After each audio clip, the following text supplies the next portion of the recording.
she'll be the death of me, at least we'll both be numb. And she'll always get the best of me, the worst is yet to come.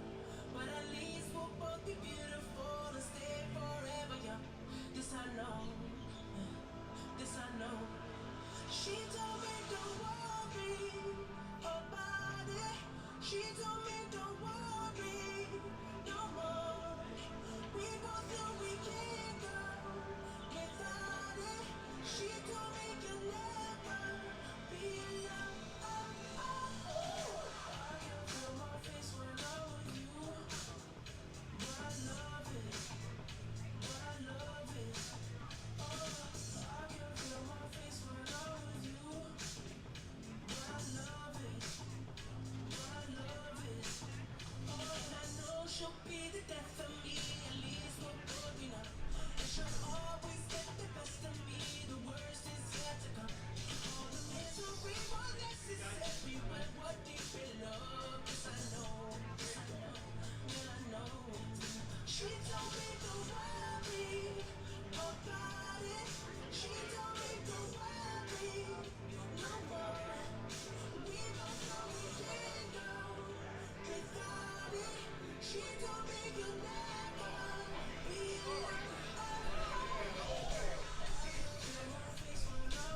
served in the army, we lost his right eye, but he flew a flag out in our yard. Till the day that he died, he wanted my mother, my brother, my sister, and me to grow up and live happy in the land of the free.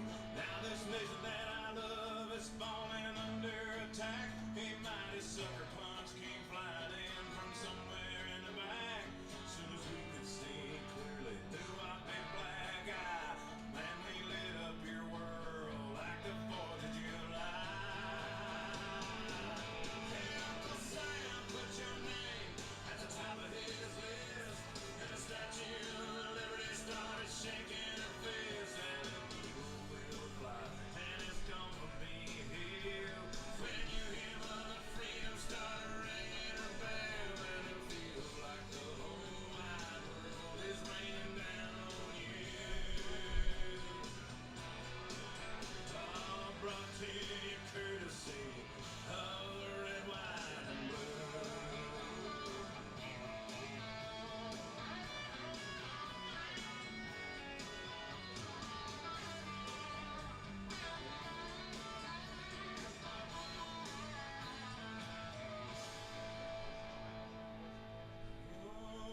Justice will be served and the battle will rage.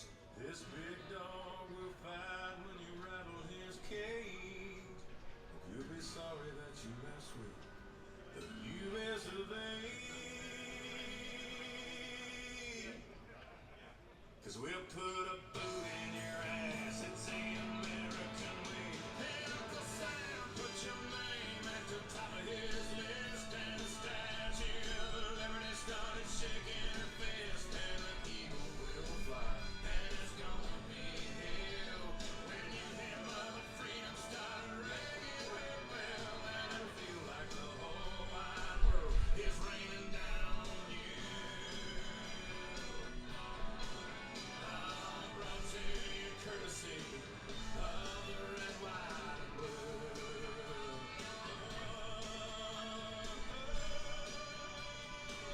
Of the red, white, and blue.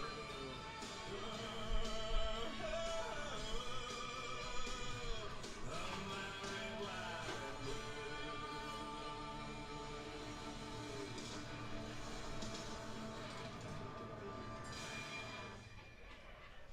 Ladies and gentlemen, good afternoon. Welcome back to Lexington County Baseball Stadium, site of this afternoon's final game of our spring break tournament featuring Case Western Reserve and Trinity College. While we have a moment, let's meet the starting lineups for the two teams. First, for Case Western Reserve, leading off and playing center field, number 6, Samuel Neal. The second baseman, number 29, Rocco Maw. At third base, number 19, Jacob Kusha. In left field, number 10, Nate Glasser. The designated hitter, number 22, Ben Murphy. In right field, number 2, Noah Murley. The catcher, number 18, Tyler Wipazinski. At first base, number 32, Mike Namowitz. The shortstop is number 1, Jacob Lott. And pitching this afternoon for the Spartans, number 31, Casey McConaughey. Case Western Reserve is coached by Matt Englander. And now the Bantams of Trinity College, the leadoff batter playing center field, number 14, Jeffrey Stillman. At third base, number 20, Matt Koperniak. The first baseman, number 13, Johnny Stamatis. In right field, number 7, Brendan Pierce. The second baseman, number 1, Cooper Mooney. In left field, number 12, Matthew Toth. The catcher, number 30, Alex Rodriguez. The designated hitter, number 17, Christian Orsini. The shortstop, number 11, Tyler Buckley. And pitching today for the Spartans, number 26, Eric Mole. For the Bantams, Eric Mole. The head coach of Trinity College is Brian Adamski. Umpires for this afternoon's game behind the plate, Art Randolph. Along the base paths, Robbie Joyner.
Ladies and gentlemen, at this time, if you'll please rise, gentlemen, remove your caps as we honor our nation with the national anthem.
And good afternoon and welcome to the final game of the 2018 Spartan Southern Classic here in Lexington, South Carolina at Lexington County Baseball Stadium.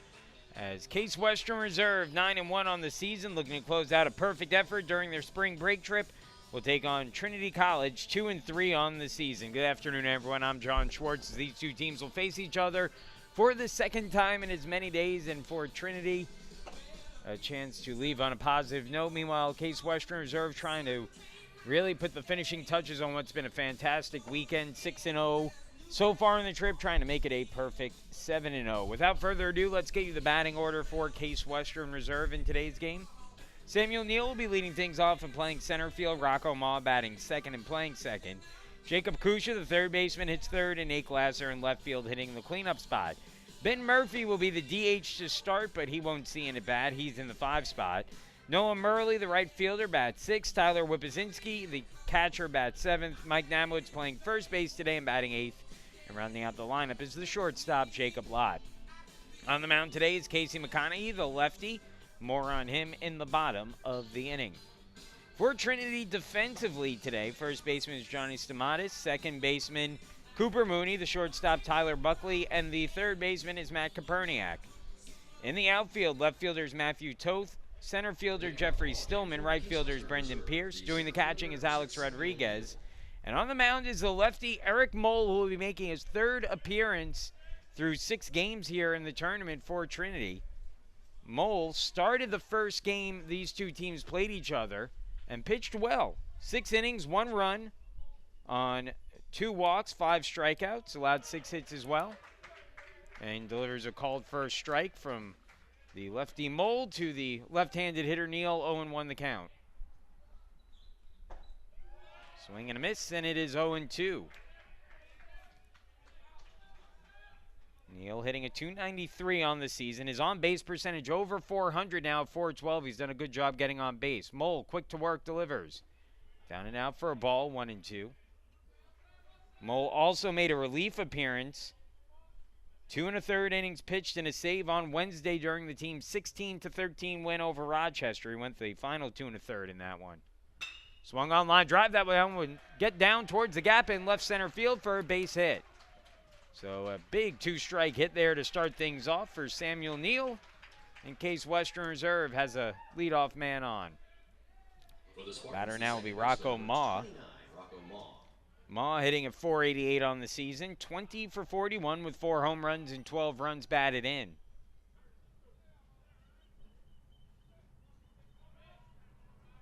Neal takes his lead from first. Ma swings and pops it up in the infield. Playable for the second baseman underneath it, and making the catch will be Mooney for the first out. The third baseman for Case Western Reserve, number Jacob 19, Kusha. Jacob Kusha. Now coming to the plate with 1 out and 1 on. Kusha batting at .237 on the season, second on the team with 9 runs batted in. Mole in that game against Rochester, that was on Wednesday, threw 39 pitches, 25 for strikes. So he's thrown 140 pitches total over the last 7 days. But been told that he has a rubber arm, and we'll see that put to the test here today. 0-1 the count on Kusha. So far, so good for Mole. Pickoff attempt to first, not in time. Mole did a pretty good job containing the Case Western Reserve running game his first outing. Mola Jr., left-handed pitcher out of Milton, Massachusetts, Milton Academy, 5'11", 200 pounds.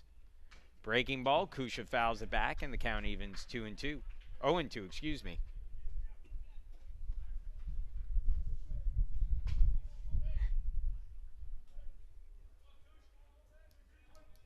Final game here in Lexington. It's been a fantastic week of baseball all around. 0-2. Outside for a ball, snap throw down to first. Neal dives back in. The count goes to 1-2 on Kusha. Kusha 9 for 38 on the season with 8 runs scored, 9 runs batted in. 3 of his 9 hits have been doubles. His only extra base hits so far this year. Here's the 1-2 on the way. To the Spartan third baseman. Lift in the air, right field, playable. Over to get it and make the catch in right is Pierce for the out. That'll be the second out of the inning. Here's the Spartans left fielder, number 10, Nate Glasser. So Nate Glasser now the batter with 2 away. Good speed at first with Sam Neal out there. We'll see how aggressive he is with 2 outs. He's stolen 1 base on 4 attempts this season. Glasser at the plate, a .321 hitter. Moves into the cleanup spot, and first move, Neal going. Throw will go down to second, and in time. No, he dropped the ball. The ball came out, and they'll call him safe. Oh, the umpire initially signaled him out, but the ball came out, rolled away. The umpire in the field, Robbie Joyner, did not see that at first.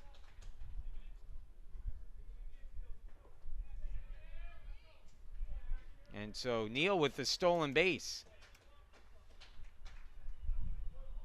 So it looked like he was caught stealing, but instead he'll be safe now in scoring position. We'll see if Glasser can take advantage at the plate. Base hit should score Neal, who takes an extra step off the bag.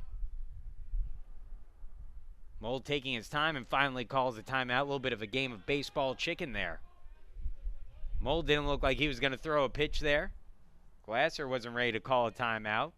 Neal was still dancing off the bag, and finally Mole stepped off the mound. Now settles back in and delivers the strike to start the at-bat to Glasser, 0-1.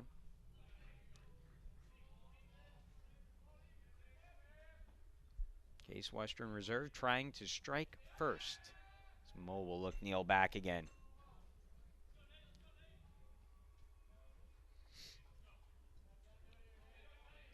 Mole overall on the season, no record, but a .216 ERA and 1 save through his 2 appearances. The 0-1, rounded hard but foul down the third base side, 0-2. Jacob Pestel has come out on deck to hit in that phantom DH spot. Should the at-bat come to the plate here this inning.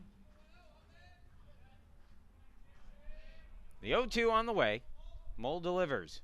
Breaking ball, called strike 3 on the outside corner, and that will end the inning. Mole gets the strikeout, leaves a runner stranded at second base, and we'll move along to the bottom of the first. It is scoreless so far. Let's go ahead and get you the batting order for Trinity today. Jeffrey Stillman, the center fielder, leading things off. He'll be followed by Matt Koperniak, the third baseman, and Johnny Stamatis, the first baseman. The right fielder is Brendan Pierce, second baseman Cooper Mooney, he'll bat 5th. Matthew Toth playing left field and hits 6th. Alex Rodriguez catching and batting 7th. It'll be Christian Orsini, the designated hitter, in the 8th spot for Trinity, and the shortstop, Tyler Buckley, will hit 9th. Defensively for Case Western Reserve, first baseman is Mike Namowitz. Second baseman, Rocco Ma. The shortstop is Jacob Lott, and the third baseman is Jacob Kusha. Left fielder is Nate Glasser, center fielder Sam Neal. In right field, Noah Murley. Doing the catching is Tyler Wipazinski. And on the mound will be Casey McConaughey. McConaughey, the sophomore left-hander out of Amherst, Ohio, looking for his first win of the year, but he has pitched well.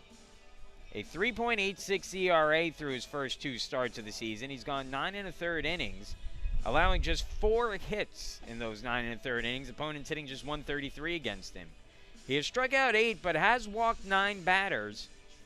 And it's always something to watch out for with Casey. If he is around the strike zone, he is extremely tough to hit. McConaughey finishing his warm-ups. He's making his second start of the tournament against Trinity.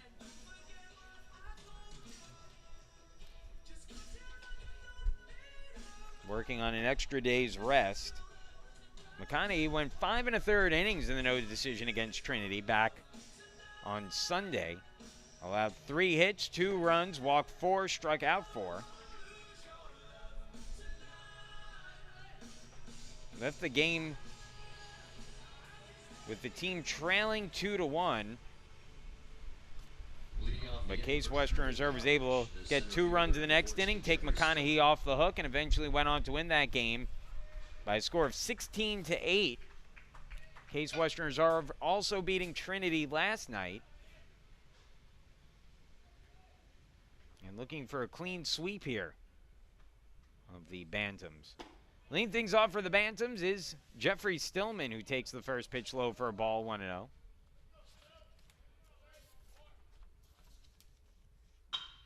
In the air, right field, along the line, long run for Murley out there. Will land in foul territory and out of play, 1-1.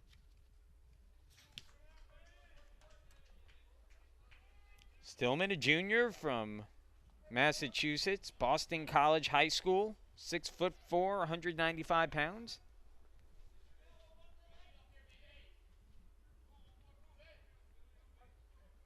McConaughey from the third base side of the rubber delivers. Letter high strike, and the count evens up at 1-2. That high strike has not been called often throughout the tournament that we've seen. As the 1-2 on the way, swing and a miss at the breaking ball, held on to by Whippazinski for strike 3. And a quick first out there for McConaughey, who gets a strikeout on 4 pitches. Batter now will be Matt Koperniak.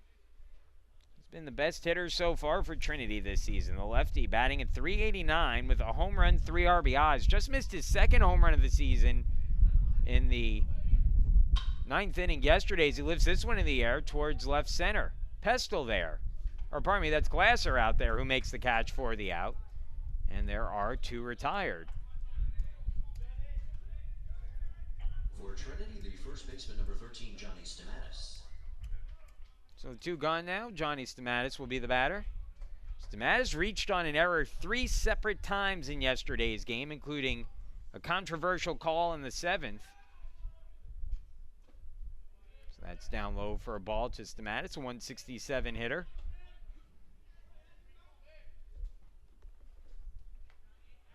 That call in the 7th inning yesterday, a very odd play, as it appeared as that just brushes Stamatis, and he's hit by the pitch, so he'll be on base. Yesterday in the 7th inning, with a runner on first, Stamatis grounded a ball to Jacob Lott at short, actually a low-line drive. Initially the call was that Lott caught the ball in the air, and then as he threw back to first base, the ball rolled away past the first baseman. The runner who was on first at the time moved up to second. However, after discussion, the umpires decided that Lott trapped the ball despite the initial call on the field, put runners at first and second, and Mark Gross was forced to pitch around a 1-out jam. He did so successfully and was able to hold on for the victory in the game. Brendan Pierce, the right fielder, fouls back the first pitch, and it's an 0-1 count. 263 hitter on the season is Pierce. 5 hits and 19 at-bats, including a double and a triple. He also has 7 runs batted in. The 0-1. Called strike, 0-2. Trinity rallied for a pair of unearned runs in the first inning yesterday with 2 outs. Those were the last 2 runs they scored in the game. Breaking ball a little high, 1-2. Mark Gross would shut down the Bantams for the remainder of his outing. He lasted into the 8th inning. Then Liam Killingstad came in to close the game out. Strong effort. That one a shade outside, 2-2. The Yankees used to refer to it as their plan A when Andy Pettitte would go right to Mariano Rivera. 8 innings or 7 innings of Pettitte right to Rivera in the playoffs. Well, Case Western Reserve's plan A, as that misses down and in, is quickly becoming Mark Gross to Liam Killingstad. 7 to 8 innings of Gross and let Killingstad finish the rest off. Full count 3-2 will give the runner from first an early start. And it's popped up behind home plate. We'll see if Whippazinski has a look at it. He will, but it'll go out of play. And we'll get another 3-2 coming up.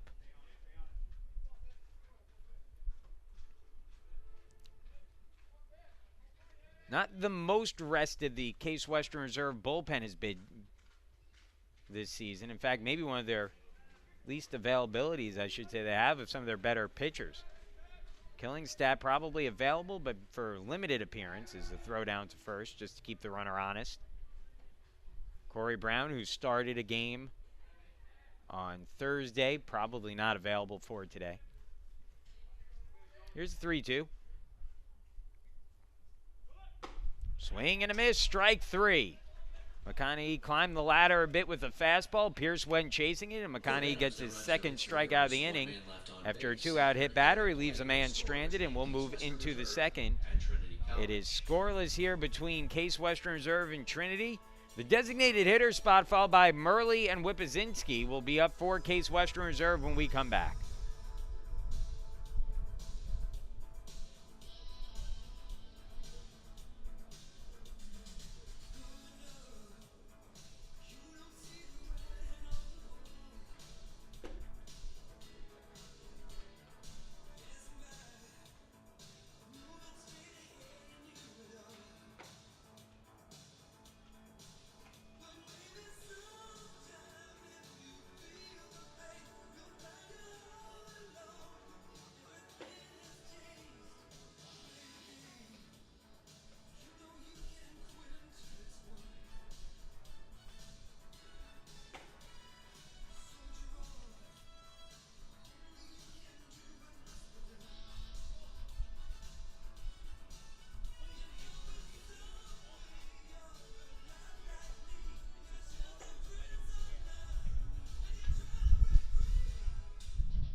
Well, as predicted, Ben Murphy will not be the hitter in the designated hitter role. And that fun strategy they've been doing lately, that phantom DH. As Jacob Pestel will be the batter. Pinch hitting here technically, as that one chopped down the third baseline foul, and it's an 0-1 count on Pestel, hitting at .324 on the season. Had a hit late in yesterday's ball game. Case Western Reserve won yesterday. 5-2 was the final. Not their best offensive day. They've been putting up some big numbers down here in Lexington, but struggled a little yesterday with the bats, but really got the job done with solid base running and pitching in yesterday's game. Took advantage of 5 wild pitches in the game as well by Trinity pitching. 3 runs scored off of wild pitches. 1-2 as that one's fouled back by Pestel. Here's the 1-2 on the way. Chopper, third base side, charging as Koperniak knocks it down, throws to first, and gets it there just a step ahead of Pestel for the out. 1 gone. You don't have a lot of room for error when you play third base. But Koperniak staying composed there on a ball that took a strange hop, bounced out of his glove, but he kept it close to him, picked it right up, and had just enough time to throw out Pestel at first base. So with 1 out now, Noah Murley will be the batter, hitting at .379 on the year, and he has been one of the hotter hitters. Had one of the 4 Case Western Reserve hits yesterday as he takes a called strike 0-1. A late RBI single for Murley. Cranks that one towards the gap in right center, dropping quickly, diving and unable to make the grab. Murley will turn the corner. He'll try for second. The throw not in time. And it's a bloop double for Noah Murley. Well, Murley put that one out there into the Bermuda Triangle between the second baseman, center fielder, and right fielder.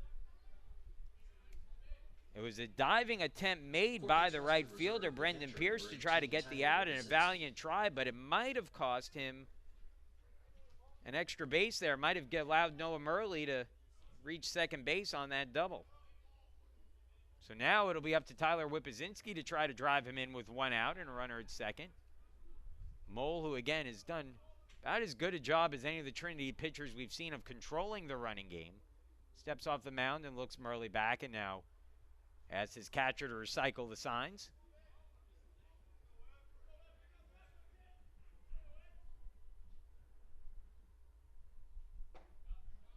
Called strike to Tyler Whippazinski, batting at 194, but has hit for a lot of power when he's made contact. His 6 hits, 2 doubles, 2 triples, and a home run.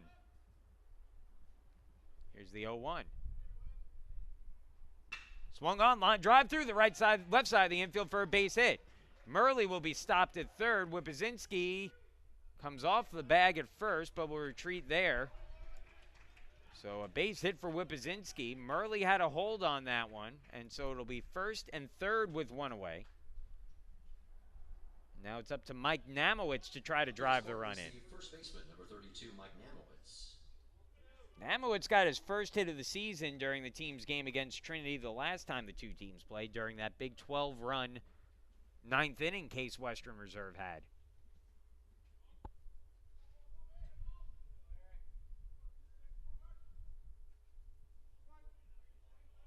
Runners on the corners, and we'll see if anything's going on with one out. Pitch in the dirt, taken for a ball.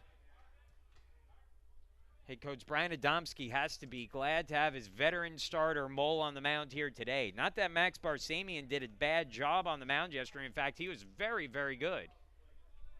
However, controlling the running game was an issue, not to mention wild pitches. Here's the 1-0. Swung on, cranked deep down the line and left, and will tail just foul into the bullpen. Namowitz a shade out in front of that one. Mike hitting at 100 on the year, 1 for 10. He's drawn 3 walks as well as he settles back into the batter's box.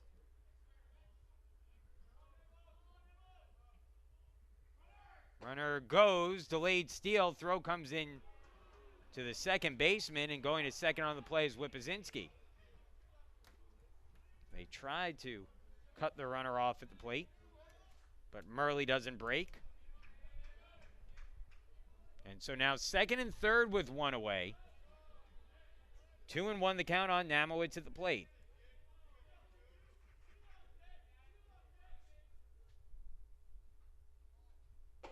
Up high, 3-1.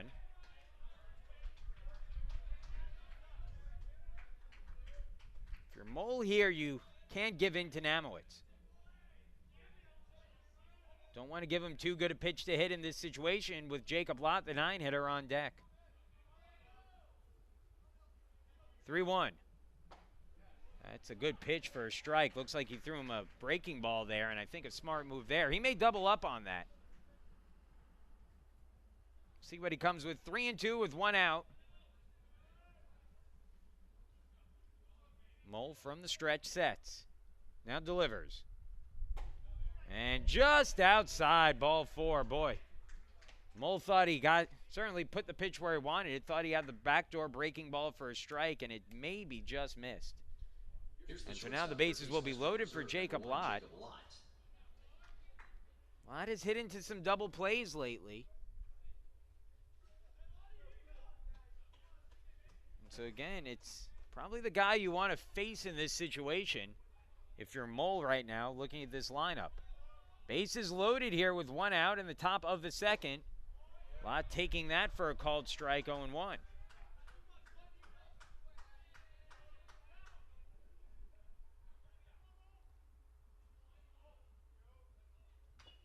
Foul tip back, 0-2.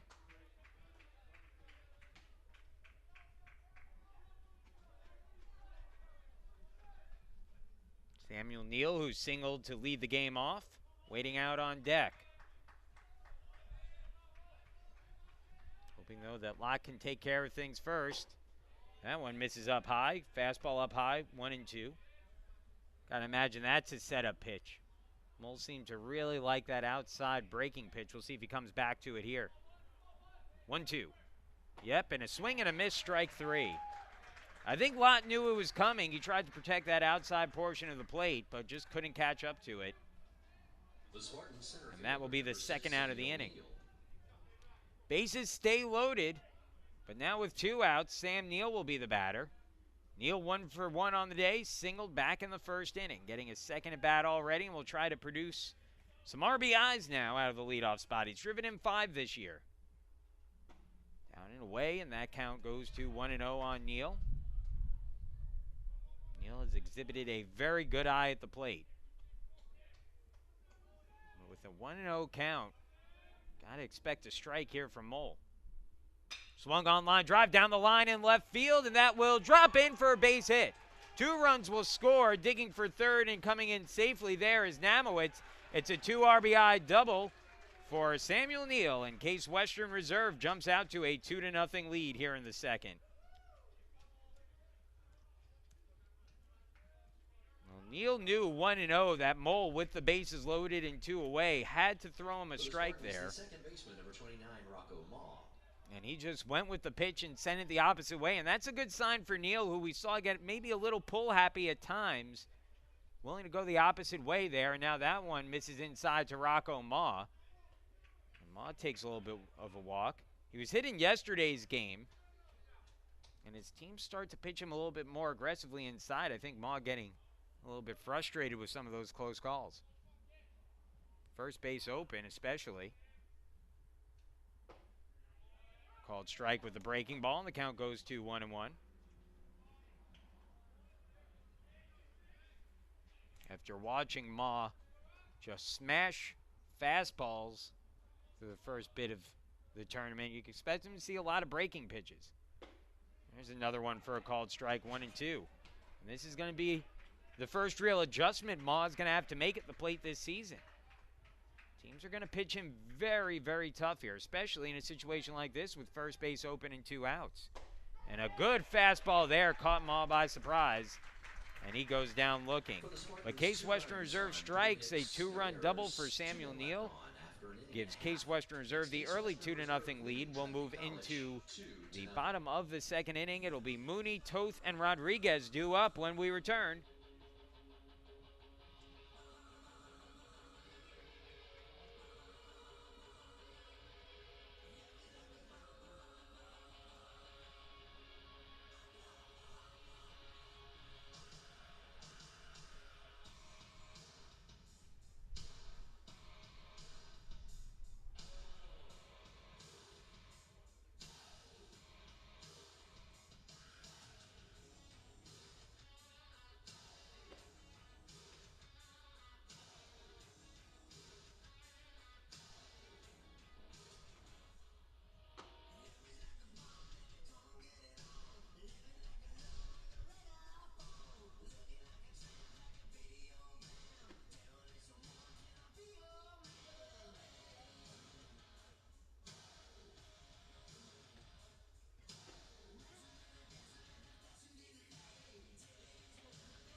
For Trinity College, the second baseman, number 1, Cooper Mooney. Cooper Mooney set to lead things off for Trinity, with Case Western Reserve holding the early lead in this one 2-0. Bottom of the second inning. Mooney, Toth, and Rodriguez. First pitch foul back by Mooney, hitting at .316 on the year. Mooney with 6 hits and 19 at-bats, all singles, hitting here with the bases empty. A lefty-lefty matchup for Casey McConaughey, the pitcher, who begins his second inning of work. Breaking ball chopped down the first base side, foul, 0-2.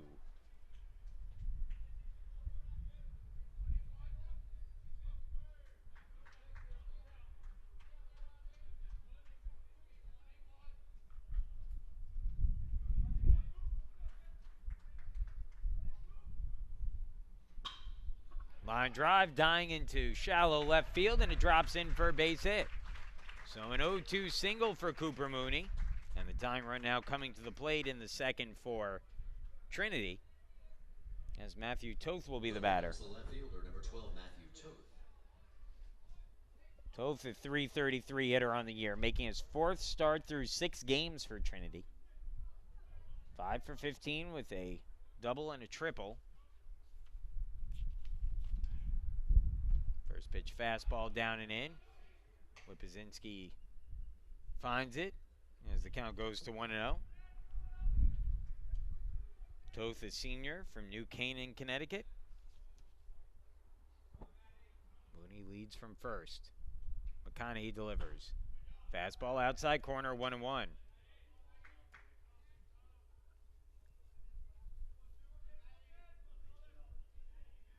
Mooney has attempted 2 steals this year. He's been thrown out both times. Down low, 2-1.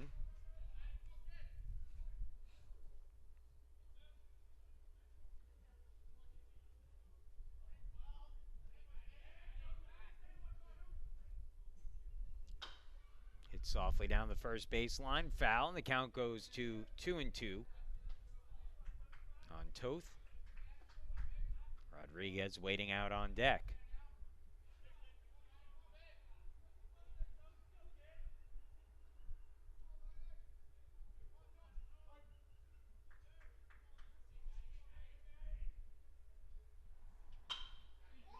That one lifted in the air down the line and right, but foul.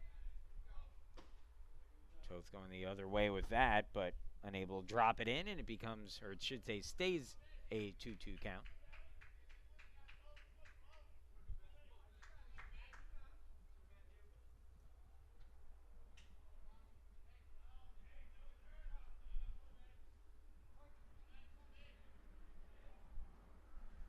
Two-two pitch. Down and in for a ball, 3-2. Beautiful Saturday here. It's 5 o'clock already. It feels like it's about noon right now for whatever reason. Line drive, that one into right field, and will drop for a base hit. Stopping at second is Mooney. Pair of 2-strike singles to start the inning. Tying runs are on the base paths now with nobody out for Trinity College. The batter will be Alex Rodriguez. For Trinity, the catcher, number 30, Alex Rodriguez. Rodriguez 1 for 10 on the year. A double play candidate, though, at the plate. He hit into one yesterday. Picked up his first hit in the ball game as well, a single into center field. Double play depth in the infield for Case Western Reserve. As that one cut at and fouled back into Whipzinski's glove. 0-1 the count. No, it's the 8 and 9 hitters due up next, but I'm a little bit surprised we're not seeing Rodriguez try to bunt those guys over. Kusha now takes a few steps back behind the bag at third. No longer guarding against the bunt. That one swung on. Chopper down the third base side, foul, 0-2.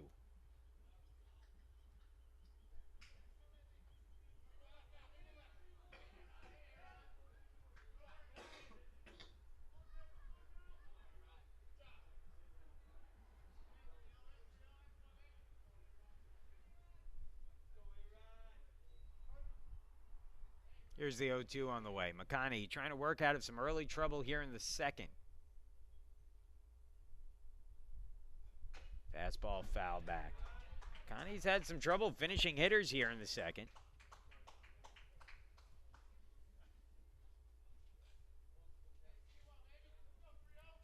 Pitch count up to 27 for Casey.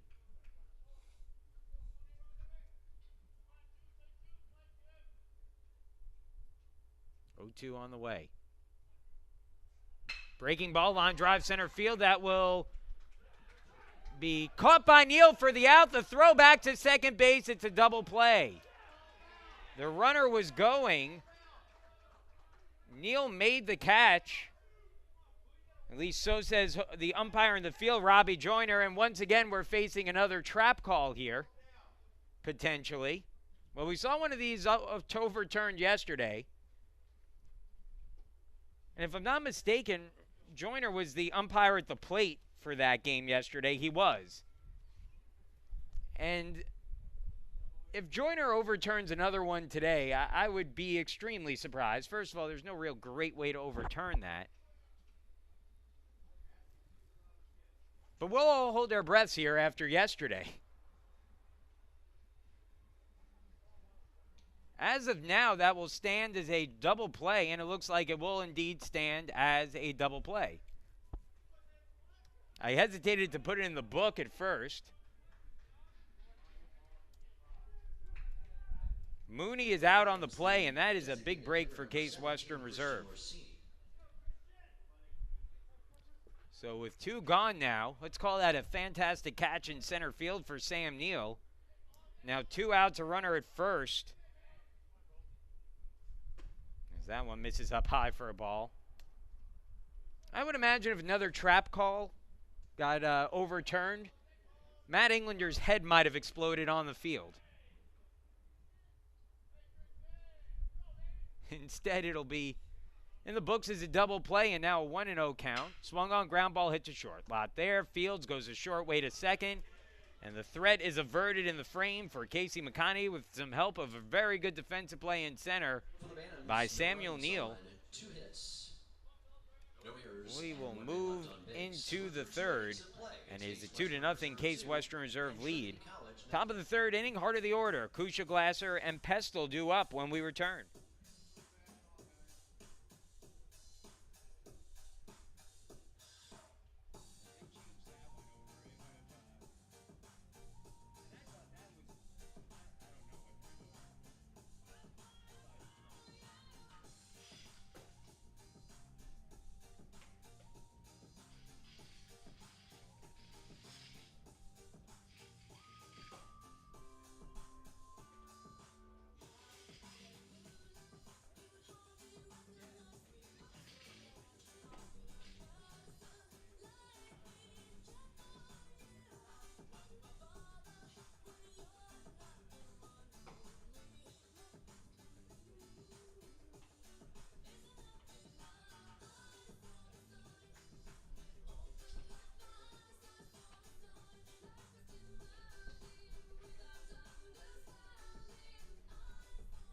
Welcome back once again. Case Western Reserve leading 2-0. Third inning about to get going. Heart of the order for Case Western Reserve. Kusha, Glasser, and Pestle. Kusha for 1 today, a fly out to right field.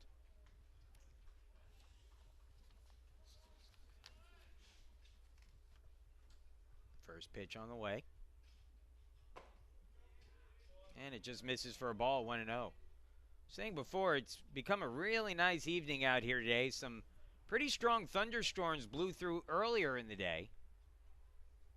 As that one line drive down the line in left field, and that one will get off the warning track and hop over the wall for a ground rule double for Jacob Kusha.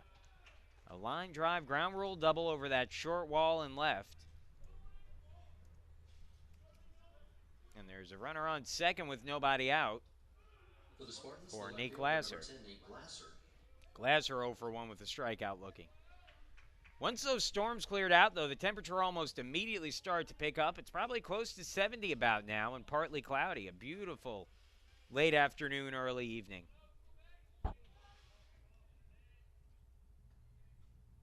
Be missing these days when we head back to Cleveland. So that one's down low for a ball. May not see these until June.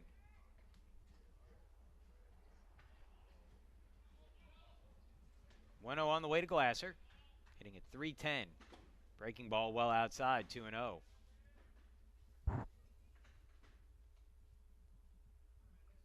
bring Rodriguez out to have a talk with his pitcher. Battery mates discuss things. Rodriguez returns behind the plate.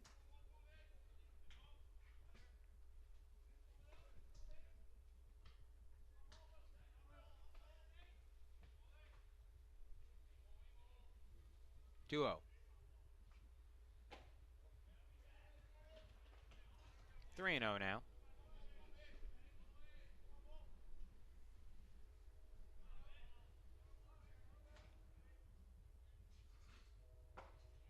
It's a called strike, 3-1.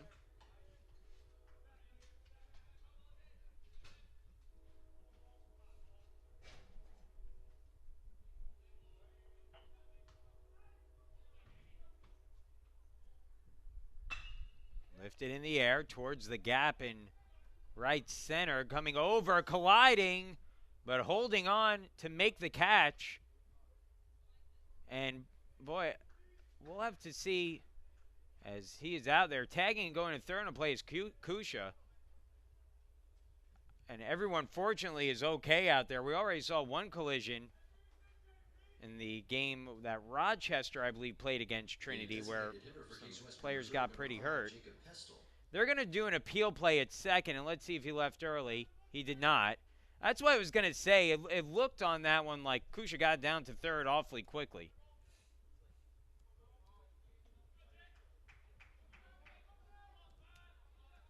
And thankfully, everyone's okay. There's one out in the inning, and Jacob Pestle will be the batter. And he flies this one into shallow right. Over to get it in right to make the grab. Kusha comes down the line. But the right fielder, Pierce, gets it in quickly enough to hold him. And there are two retired in the inning. For the Spartans, the right fielder, number 2, Noah Murley. So Noah Murley now will come to the plate with 2 outs and a runner on. Just 90 feet away. Murley has that average up to 400. He doubled earlier in the inning. Or I should say earlier in the game, back in the second. Came around to score the first run of the game.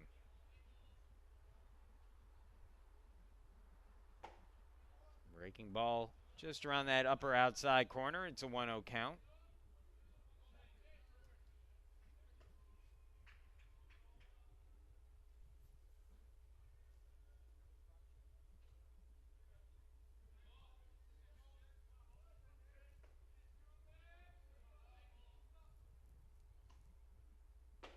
That's in there for a called strike. 46 pitches now for Mole here in the third inning.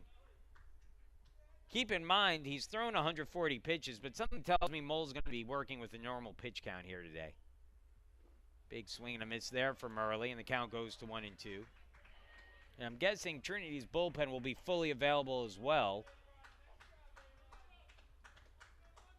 The one guy who I think would be a question would be Andrew DeRoche, who had a lengthy outing during the team's win against Roger Williams, but looked good. Wouldn't be shocked to see him if they need some middle inning relief. 1-2. Line fouling out of play. Back behind home plate by Murley, and the count stays at 1-2.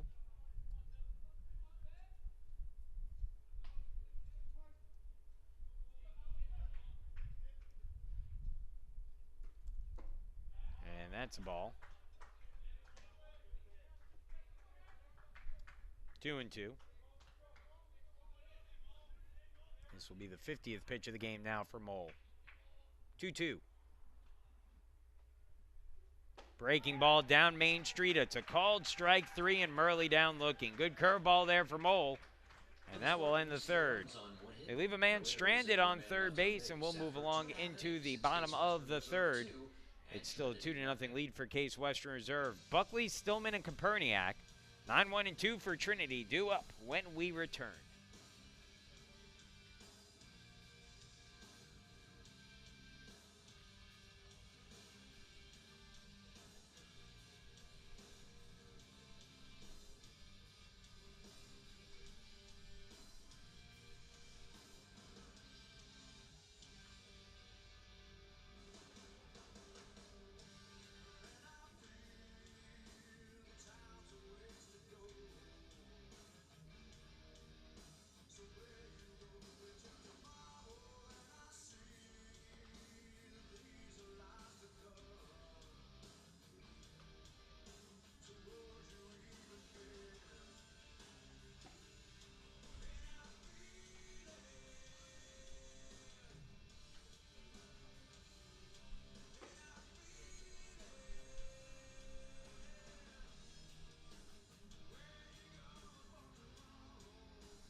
Welcome back once again.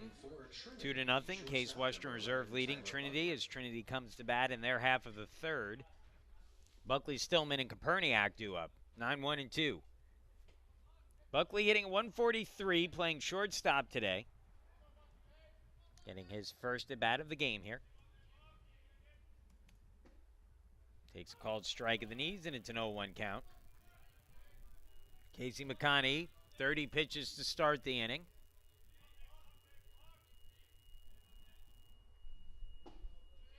Oh, and 2. Well, Casey emerged towards the end of last season as a really strong starting option for Case Western Reserve as a freshman. He was the team's third or fourth starter, depending on what part of the season you were in, as that one grounded over towards second. Takes a tough hop, but Ma handles it. Throws on to first in time to get the out, one gone. And back to the top of the order now for Trinity, as Stillman, 0 for 1 with a strikeout swinging, will be the batter. But McConaughey, even though the ERA, if you look back at last season, was high, his most effective starts came at the end of the year, and he was very, very good then.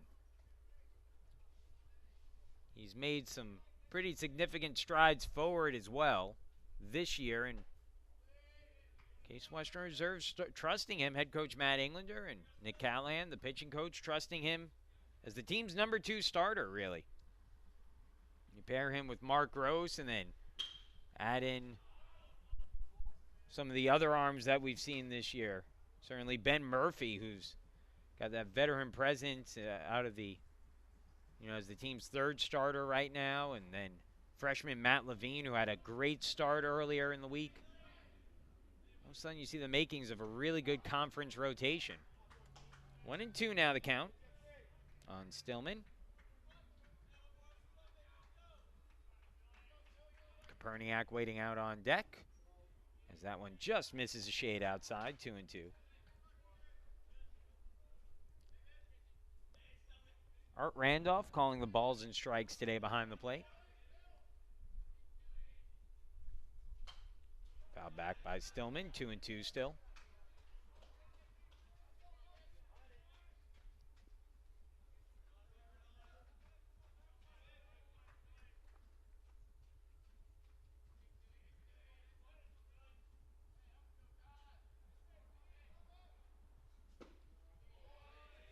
Down and in. 3 and 2.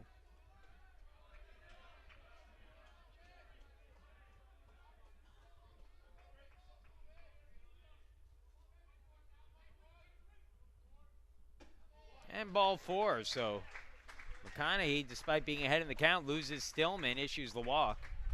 His first walk issued today, and that'll bring up Matt Koperniak with a runner on and 1 away. Koperniak flew out to left field his first time up. He's hitting at .368. Dangerous hitter, representing the potential game-tying run.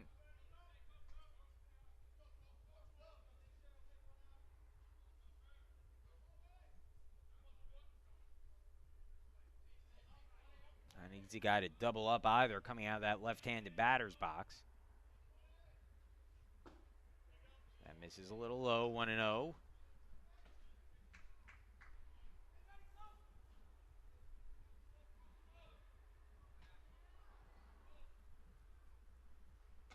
Two and 0. Let's see if we get a visit on the mound here, maybe. As McConaughey seems to be struggling right now with his release point a little bit. He'll take a quick stroll around the mound, take a deep breath, settle back in. Good fastball there in the inside corner. 2 and 1.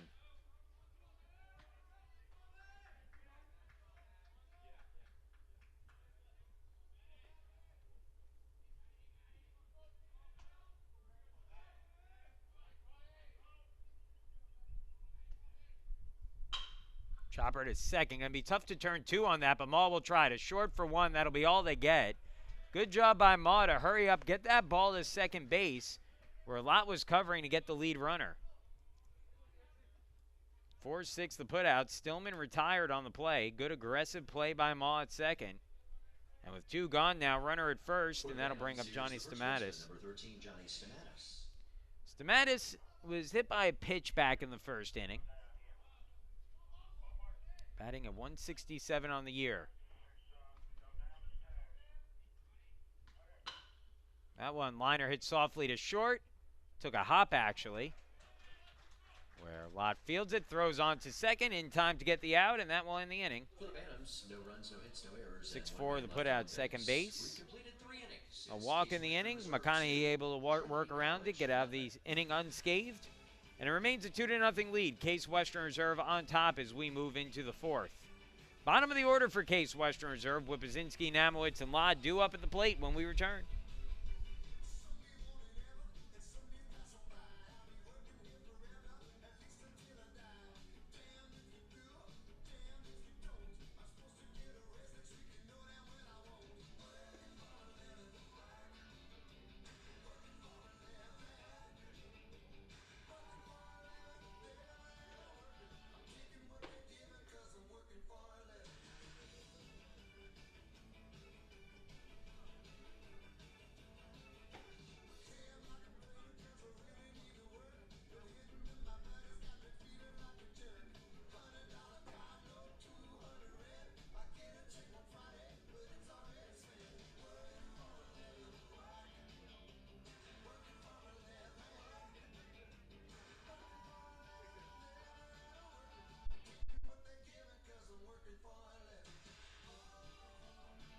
Welcome back.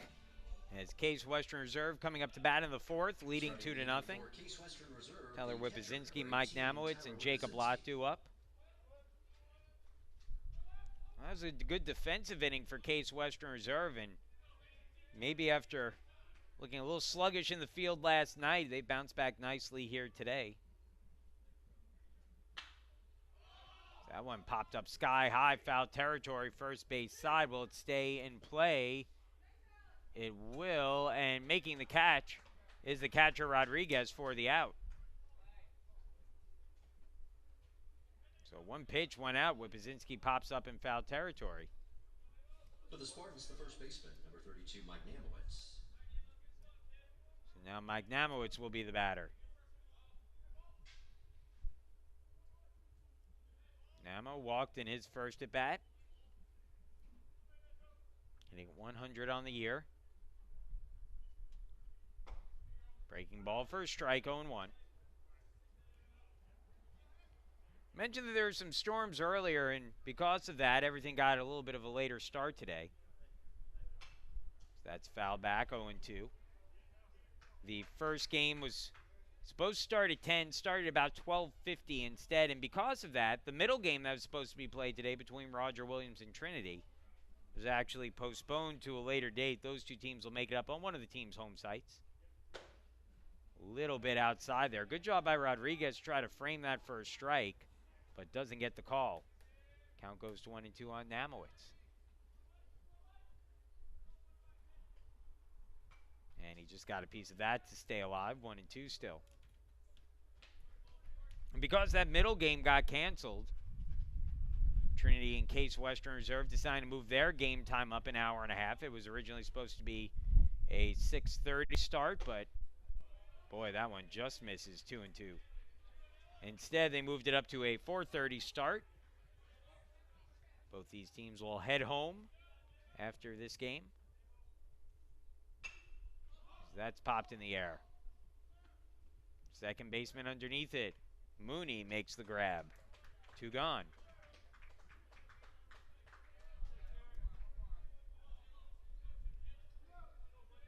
Mole seems to be settling in. He's allowed 5 hits. 3 of them, along with the walk, came in a 2-run second inning. Jacob Lott now at the plate. Struck out swinging in his last at bat with the bases loaded. And swings at the first pitch there and misses 0-1. After a good first weekend, Lott has struggled a little bit here as he goes reaching for that one, 0-2.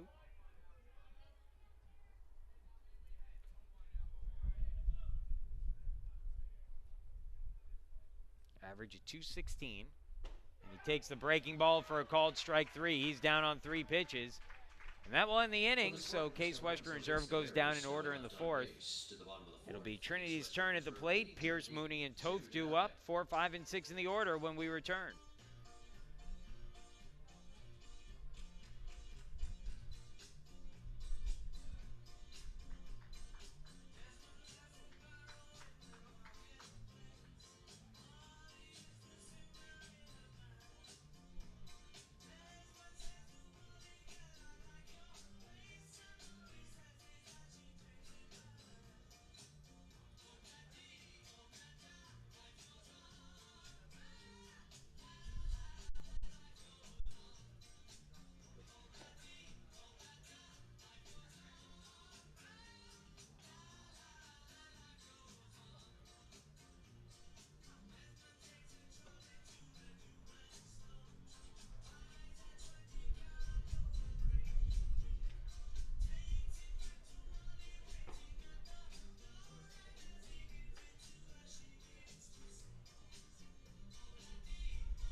Leading off the inning for Trinity College, the right fielder, number 7, Brendan Pierce.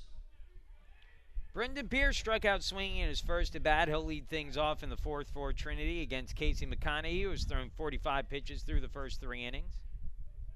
Pierce, Mooney, and Toth, the 3 batters due up. That misses outside for a ball, 1-0.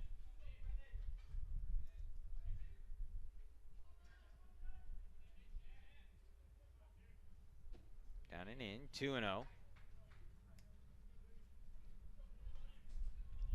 McConaughey looking for his first win of the season, despite pitching well. 2-0. Fastball. Strike at the letters. And it's a 2-1 count.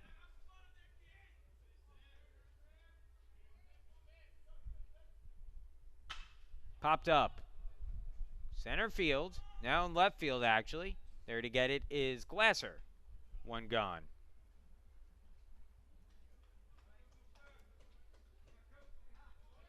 The man, second baseman, number 1, Cooper Mooney. I'll bring up Cooper Mooney now with 1 away, and the base is empty. Mooney singled to lead off the second, but on a ball that might have been trapped in center field by Samuel Neal, but was called an out. Again, tough for me to tell one way or the other, as that swung on and missed at strike 1. Mooney was running all the way and was thrown out as the throw came back to second base. It's in the dirt for a ball, 1-1.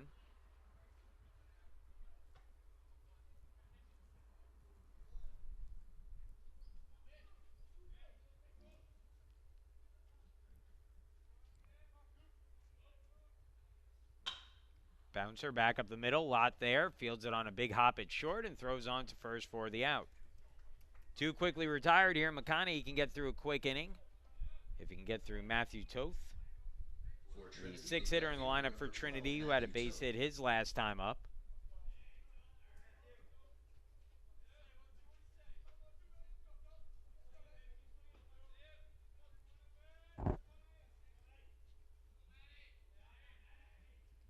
Toth at 375 on the year. He's had a nice start to his season. Called strike, and it's an 0-1 count. 6 hits and 16 at bats for Toth, including a double and a triple. 1-1.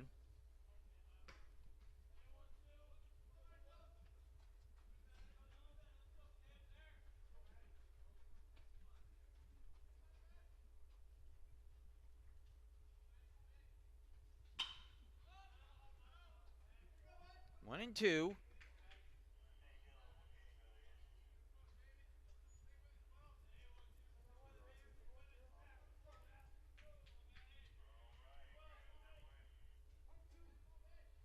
McConaughey head in the count, 1-2. Rocks and delivers. Curveball a little high. 2-2.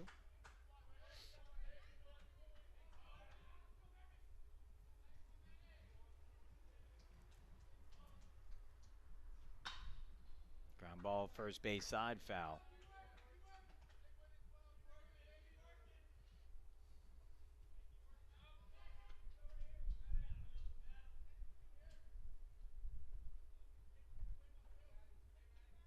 Two-two pitch on the way.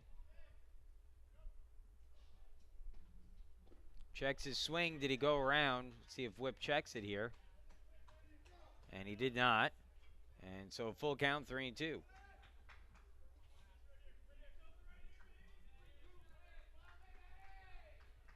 3-2, 2 outs, base is empty. Connie looking for the 1-2-3 inning. And he just misses ball 4. So he will not have the 1-2-3 inning there. For the Bantams, the catcher, number 30, Alex Rodriguez. Both on at first. He has attempted one steal this season and was successful. And we'll see how aggressive head coach Brian Adamski chooses to be here with 2 outs and a runner on at first. Tying run at the plate and Alex Rodriguez. He's 0 for 1 today. Flew into that double play. So that's in there for a called strike 0-1. On a line drive into center field his first time up.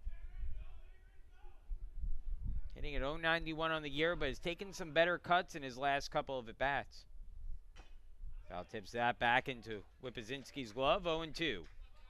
Once again, McConaughey a strike away from getting out of the inning unscathed.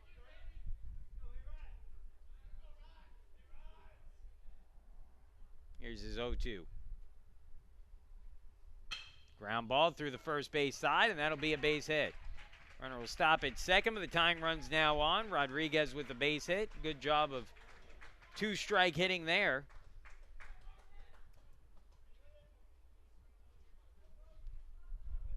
Now we'll see if Christian Orsini can get his first hit of the year. 0 for 1 today, grounded into infielder's choice to end the second inning. Christian Orsini is now 0 for 4 on the year, making his 3rd start of the season.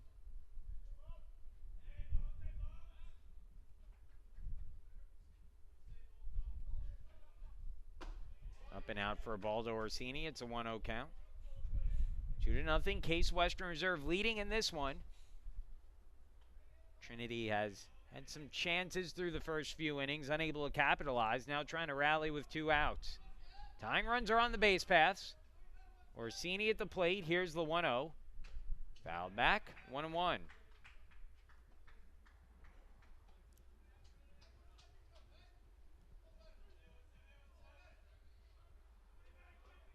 Ideally today, I think head coach Matt Englander would love to go straight from McConaughey to Kutchke. The bullpen a little thin today. That ball in the dirt gets away and will allow the runners to move up.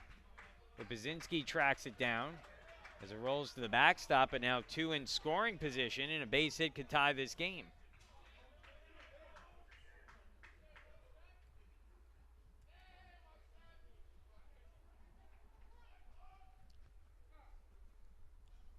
That will bring out Nick Callahan, the pitching coach for the Spartans, to have a talk with his sophomore southpaw, Casey McConaughey.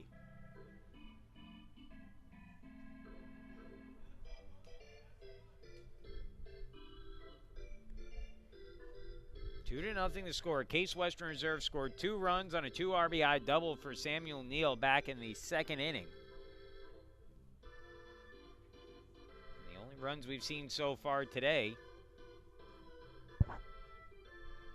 McConaughey's had to deal with traffic throughout the game. A hit batter with 2 outs in the first, 2 base hits in the second, a 1-out walk in the third. Here in the 4th, he retired the first 2 batters, got Pierce to fly out and Mooney to ground out to short. But a walk and a single, a walk issued to Toth, a single for Rodriguez, and they're now 2 on with 2 outs. Orsini at the plate awaits the 2-1. Fastball down and in, 3-1. Should Orsini reach the bases? Well, if he reaches on a walk, I should say, bases would be loaded for the 9-hitter Buckley, who waits out on deck. We'll see how aggressive Orsini is. 3-1. He should get a good pitch to hit here. Nope, down and in, gets away from Whipzinski, but not far enough away for the runner to move up. It will be ball 4.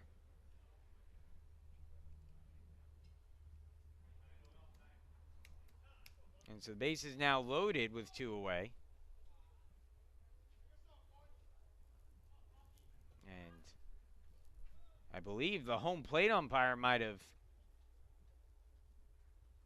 been dinged a little by that one.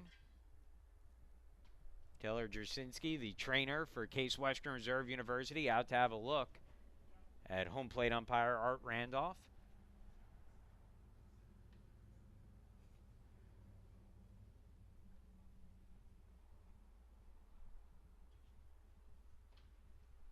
Looked like it might have gone off of his hand.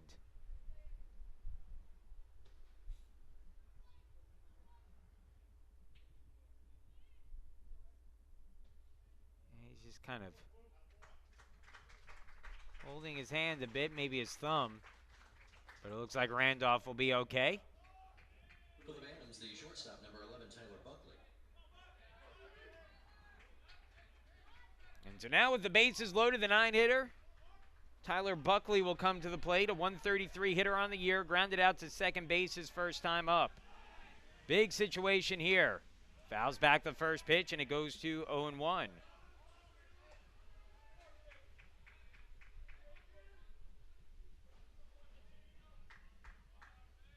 I believe Scott Kutchke has gotten up in the bullpen for Case Western Reserve and has begun to throw. The 0-1. Lifted in the air, center field. Neal has a beat on it, settles underneath it, makes the catch, inning over. So Casey McConney walking the tightrope in the 4th, but gets a fly out from Buckley with 2 outs to end the threat. 5th inning coming up, and Case Western Reserve will look to add on with the top of the order coming up. Samuel Neal, Rocco Maud, Jacob Kusha to the plate when we return.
Two to nothing, Case Western Reserve with the lead. And looking to add on with the top of the order coming up. A productive top part of the order so far today, especially for Samuel Neal, who is 2 for 2, a leadoff single back in the 1st, and has driven in the only 2 runs of the game for either team so far, with a double back in the 2nd with 2 outs. It's down low for a ball, 1-0. What's even more encouraging for Neal is that he has 2 hits to the opposite field so far today. Which is good. I think might have been getting a little bit pull happy after the home run earlier on. As that one, though, pulled into right field, but right at the right fielder. And making the catch is Brendan Pierce. Good contact there for Neal, who had a good rip on that one, but Pierce was waiting there right for that one to make the catch for the first out. The second baseman, number 29, Rocco Maw. So Rocco Maw now will be the batter, 0 for 2 on the day, a pop out and a strikeout looking. First pitch to Maw. Hits that in the air, deep towards left center field, going back, still going back. Back at the wall, looking up, and it's off the base of the wall. Maw turns the corner at second. He'll dig for third. He'll come in standing up. Now he's going to try to score, and he will. Safe. An inside the park home run for Rocco Maw.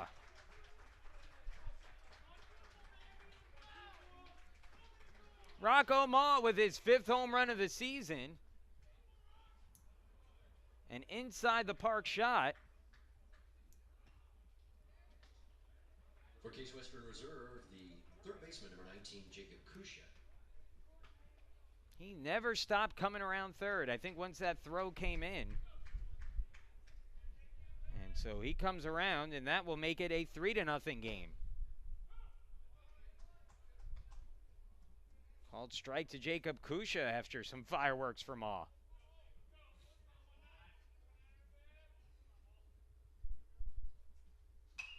That one lifted foul. 0-2.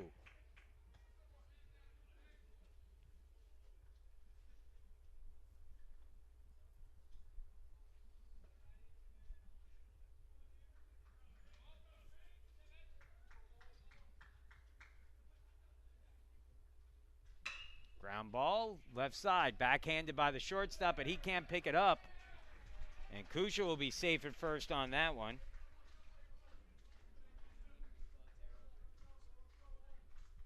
There'll be an error on the shortstop. For the Spartans, the left fielder, number 10, Nate Glasser. And now Nate Glasser will be the batter.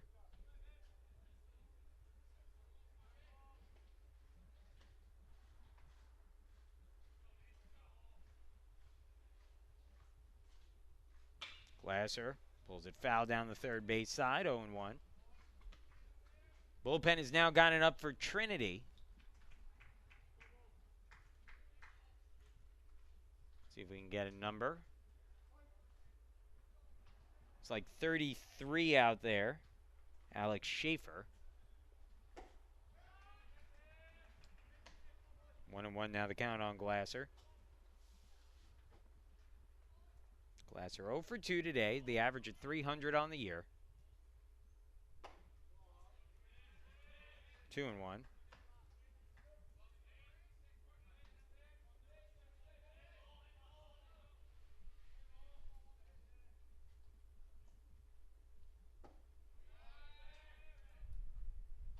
Three and one now.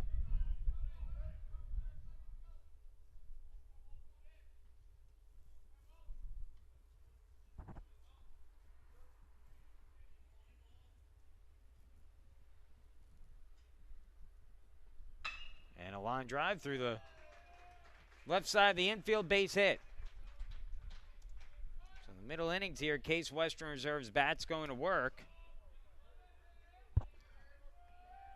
And a slow walk out to the mound here for head coach Brian Adamski. And it looks like that may be it for Mole as he'll go to the bullpen, I believe. So Mole's day is done, 3-0. Case Western Reserve with the lead. 1 out, 2 on when we return.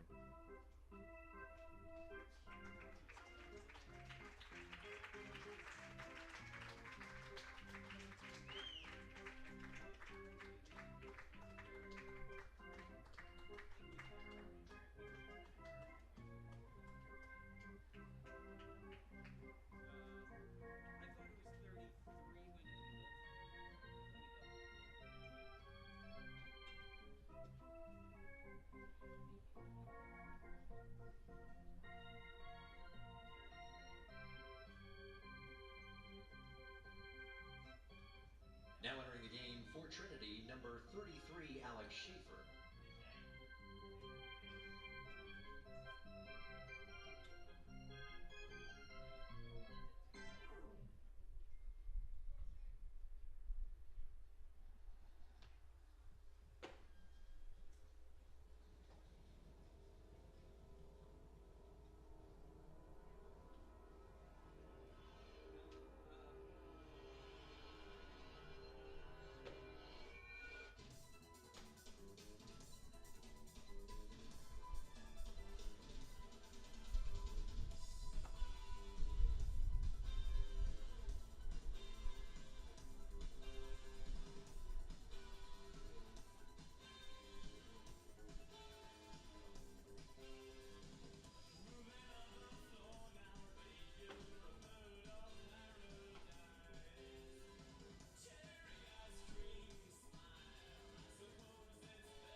Welcome back once again. Jacob Pestel will be the batter to face the new pitcher, Schaefer.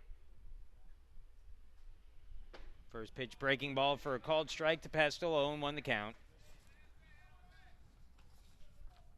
Schaefer, number 33, a sophomore righty out of Baltimore, Maryland. 6'4", 225 pounds. That one lined into right field. The outfielder slips, comes on, but the ball will drop in for a base hit. Well, the first step was back for the right fielder, Pierce, and his foot gave out from underneath him, and he couldn't recover in time, and so Pestel with a single. Everyone moves up a bag, and now the base is loaded with one away.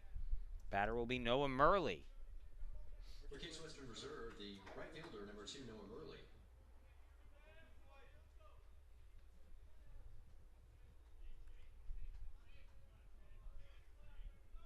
Get you some numbers here on Schaefer this year. So that one misses for a ball, 1-0.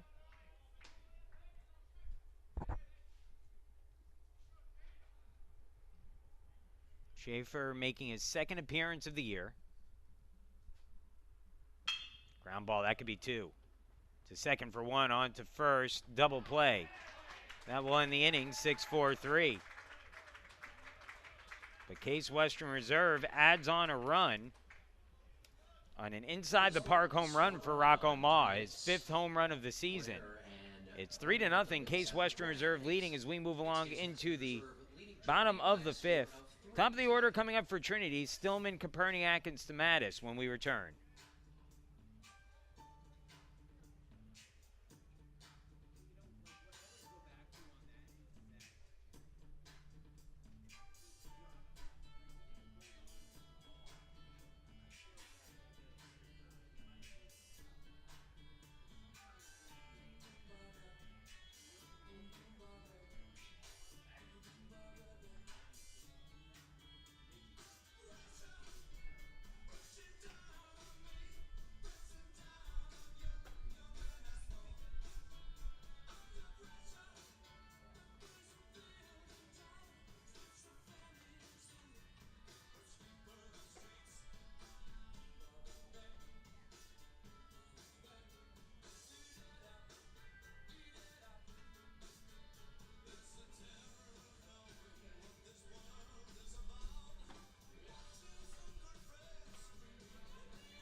For Trinity, the leadoff hitter, the center fielder, number 14, Jeffrey Stillman. Welcome back once again. It's Case Western Reserve now on top 3-0. 5th home run of the season for Rocco Ma, all coming here down in Lexington. 5 home runs in a week. To put that in perspective now, as Stillman takes the first pitch for a ball, no Case Western Reserve player has hit 5 home runs in a season since Andrew Gronsky. It's a called strike and the count evens, 1-1. Last 2 years, no Case Western Reserve player hit more than 4 in a year. 2-1 now the count. So pretty good week, needless to say, for Rocco. Up high for a ball, 3-1. McConaughey working with a 3-run lead now as he begins his half of the 5th. And begins it with a 5-pitch walk to the leadoff man, Stillman. Second time he's walked today. And now if you're McConaughey, team just gave you a run in the top half of the inning. You have to throw strikes in this situation. Koperniak 0 for 2 on the day as he comes to the plate. A fly out to left field and hit into fielder's choice in the 3rd. Good fastball from McConaughey, and the count goes to 0-1.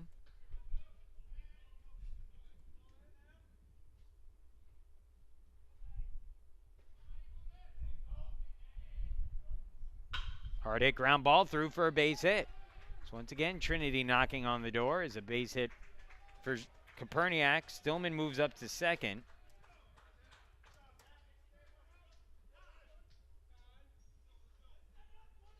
And it's trying to get into the heart of the order here, as Johnny Stamatis will be the batter.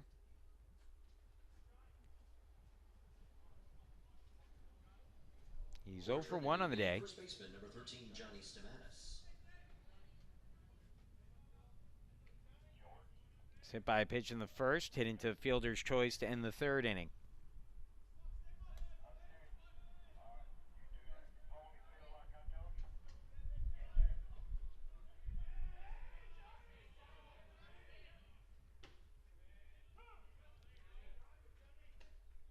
Stamatis takes a call for a strike, and the count goes to 0-1.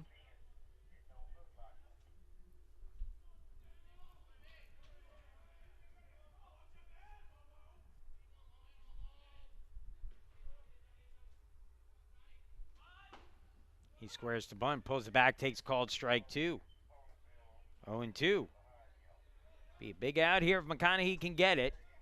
Defense would love to turn 2 as well.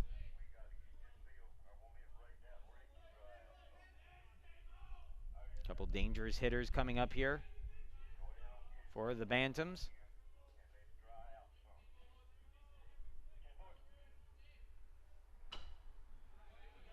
Fouls that one away. 0-2 still. Next pitch will be the 80th of the game for McConaughey. Action continuing in the Case Western Reserve bullpen. I believe that's Scott Kutschke out there. May ask for a long effort from Kutschke today. Head coach Matt Englander would love to get McConaughey here through the 5th at least. 0-2. Little bit down and out. 1-2.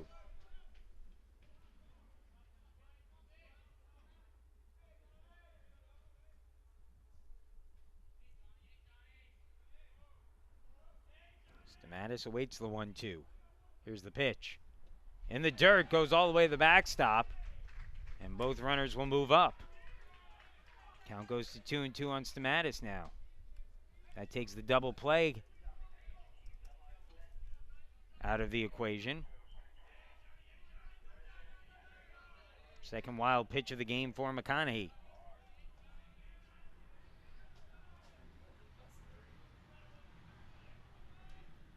Here's the 0-2. Swung on, fouled off. Count stays at 2-2.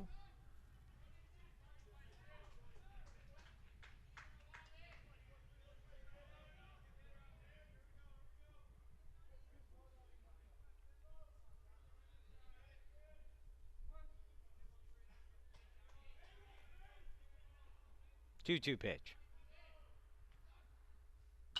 Hard hit, but foul again. Stamatis trying to lock down on a pitch here. Connie trying to get the first out of the inning. Dangerous situation here. 2 runs in scoring position with nobody out. He has a 3-run lead to work with. Tying run at the plate. So that one's in the dirt, blocked nicely by Wipazinski. But the count now full, 3-2.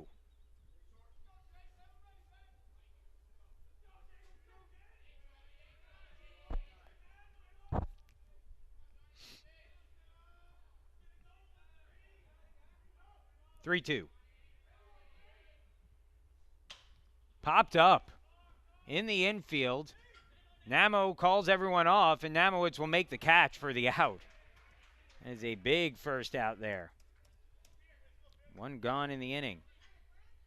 And that may be it for McConaughey, as Matt Englander will come out, the head coach for Case Western Reserve. And indeed will go to the bullpen here, and it looks like Scott Kutschke in all likelihood coming in. We'll get you some more information on the pitching change in just a second. Once again, the score 3-0. 1 out, 2 in scoring position when we return.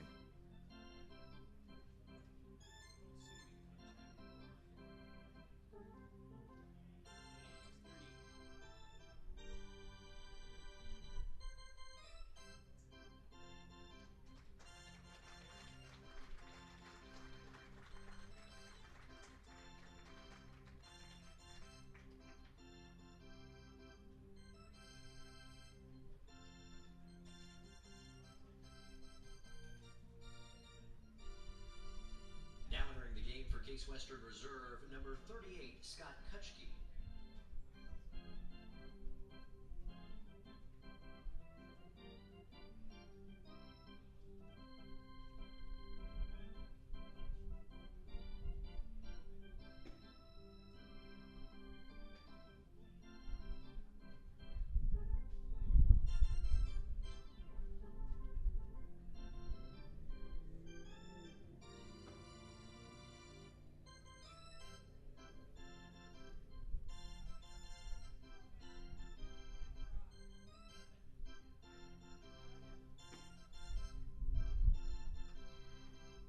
Welcome back. It's 3-0 Case Western Reserve, but Trinity threatening in their half of the 5th inning. New Case Western Reserve pitcher will be Scott Kutschke out of the bullpen, the 6'5", 195-pound lefty. Kutschke is off to a great start to his year. 3 appearances. He's gone 8 1/3 innings without allowing a run.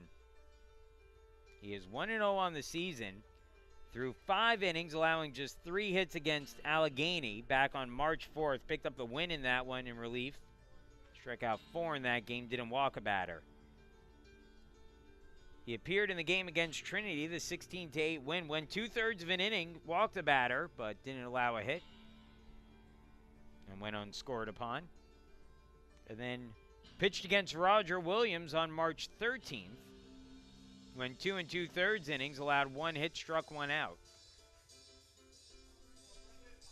He'll be pitching on 3 days rest and will probably be expected, or at least hopefully will be able to go deep in this one. Casey McConaughey leaves the game. The 2 runners on the base paths still on his record. McConaughey will try to prevent the inherited runners from scoring. He'll face a tough hitter here in Brendan Pierce, the cleanup hitter, batting at .238 on the year. 0 for 2 today, a strikeout swinging and a flyout against McConaughey. Takes a first pitch slider for a ball, 1-0. There's an open base to put a runner here. But, that being said, the runner that Kutschke would potentially put on would represent the potential game-tying run, which I don't know if he'd want to do that. Fastball called strike at the knees and on the outside corner, 1-1.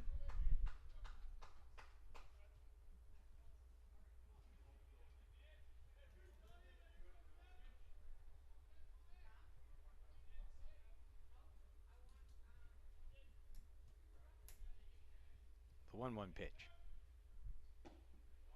Little outside, 2-1.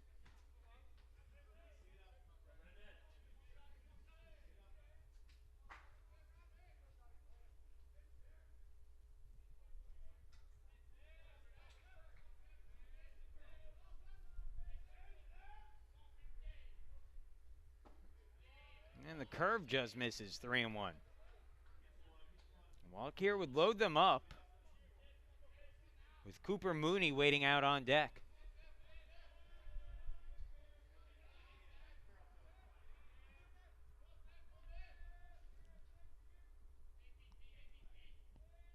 Kutschke gets the signs from Whippazinski. Now the 3-1. Inside, ball 4. And so the base is now loaded. The silver lining is that a double play potentially back in play here with the force on. Cooper Mooney, though, will be the batter. Hitting at .333 on the season, including 1 for 2 today. Mooney singled back in the 2nd inning and then grounded out to short in the 4th. Kusha pinches in a few steps, even with the bag at 3rd.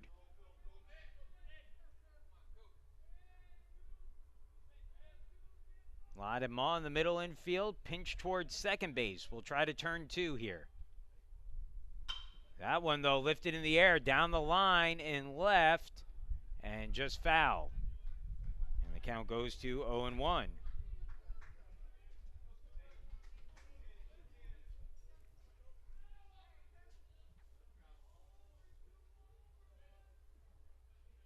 Lefty-lefty matchup.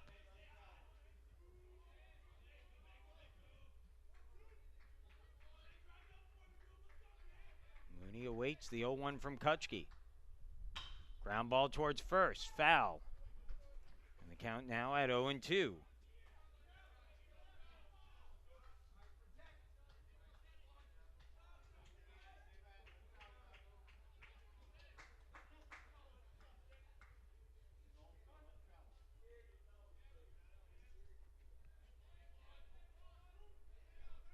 Kutchke looking for a big second out.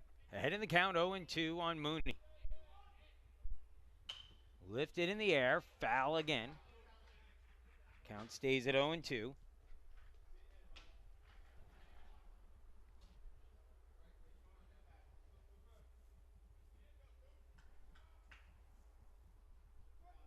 Tying runs are on the base paths for Trinity. 3-0 Case Western Reserve leading. Here's the 0-2.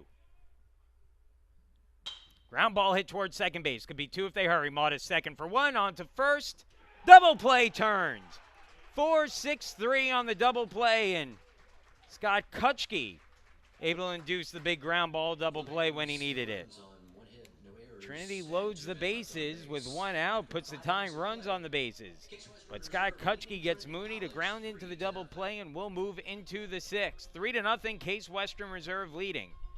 Top of the sixth inning coming up, bottom of the order for the Spartans. Wipazinski, Namowitz, and Lott when we return.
Well, throughout the week so far, it seems like whenever a Case Western Reserve pitcher is needed to get a big out, they've gotten it.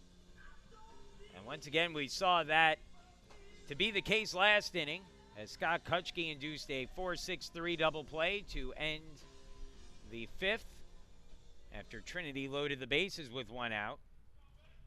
For Case Western Reserve, the catcher, number 18, Tyler Wipazinski. Now in the sixth, Case Western Reserve will try to add on to a 3-run lead. Wipazinski, Namowitz, and Lott due up. Whip 1 for 2 today, a single in the second and a fly out to the catcher in the fourth. Takes a called strike and the count at 0-1. The base hit has brought Whip's average up to 212 for the year.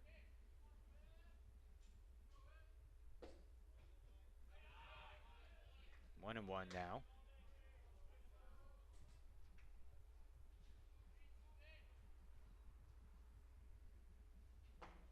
Out in front of that one from Schaefer, and the count goes to 1-2.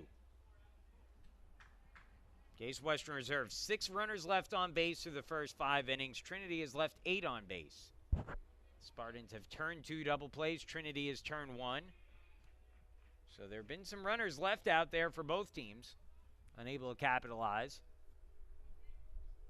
But it's been 2 quick strikes for Case Western Reserve that have resulted in 3 runs. Wipazinski fouls that one off, 2-2 still.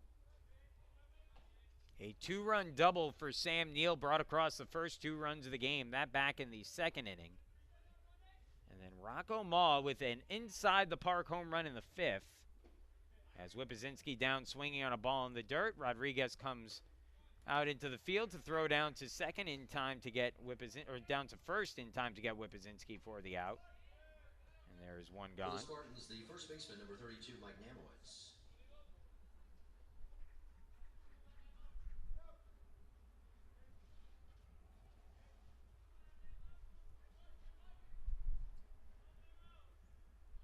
Mike Namowitz to the plate. Lifts that in the air, foul territory, first base side. Think it's going to be playable, and it is coming over as Stamatis for the catch. 2 gone.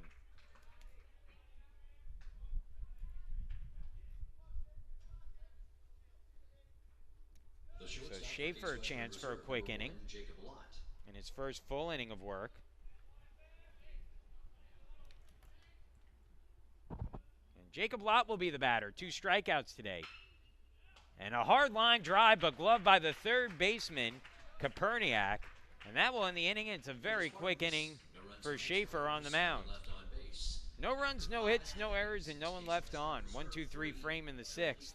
Bottom of the 6th inning coming up. Trinity will try to get back to work with their bats. Toth, Rodriguez, and Orsini. 6, 7, and 8 in the order for Trinity when we return.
Welcome back. 5 shutout innings so far for Case Western Reserve pitching. Scott Kutschke, after coming in with 2 on and 1 out.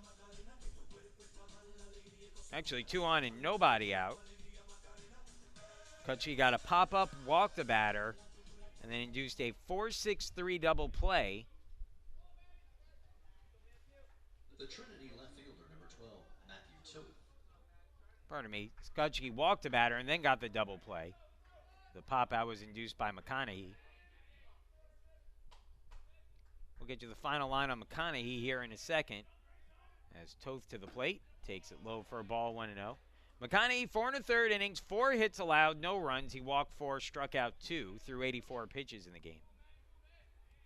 Pretty good outing for McConaughey, although no chance for the win.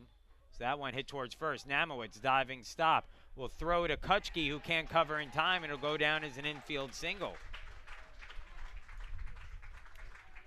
Namowitz might have been better off just getting up and running that to the bag himself there, although it still would have been close. But instead tried to make the play, and Kutschke could not get to the bag in time. For the Bams, the catcher, number 30, Alex Rodriguez.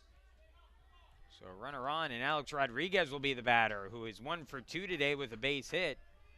And really, if not for a good play in center field by Samuel Neal, could be 2 for 2 very easily. Kutschke delivers down low, and it's 1-0. So Trinity continues to get runners on the base paths against Case Western Reserve pitching, despite not having a run to show for it. That one lifted foul and out of play, 1-1.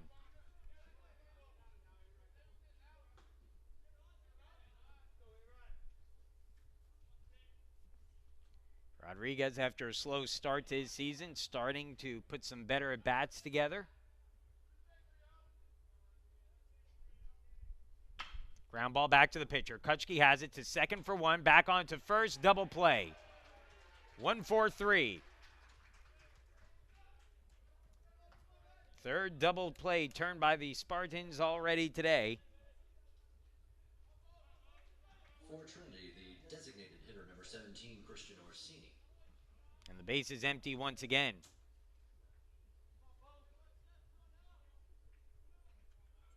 Now with 2 outs, Christian Orsini the batter.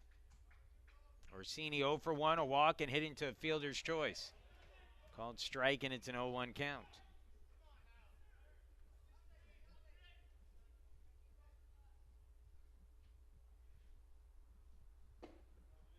Down low for a ball, 1-1.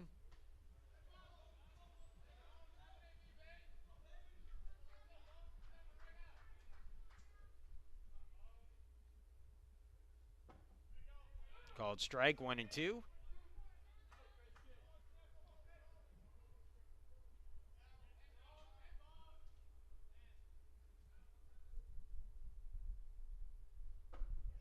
Swing and a miss. Held on. Been foul tip back. Either way, held on to by Whippazinski. Will be strike 3, and that ends the inning. Another double play turn behind Kutchke. And a quick inning as a result. Top of the order for Case Western Reserve. Samuel Neal, Rocco Ma, Jacob Kusha when we return. Over Trinity College.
3-0. Case Western Reserve leading in this one. Final game of the Spartan Southern Classic here in Lexington, South Carolina.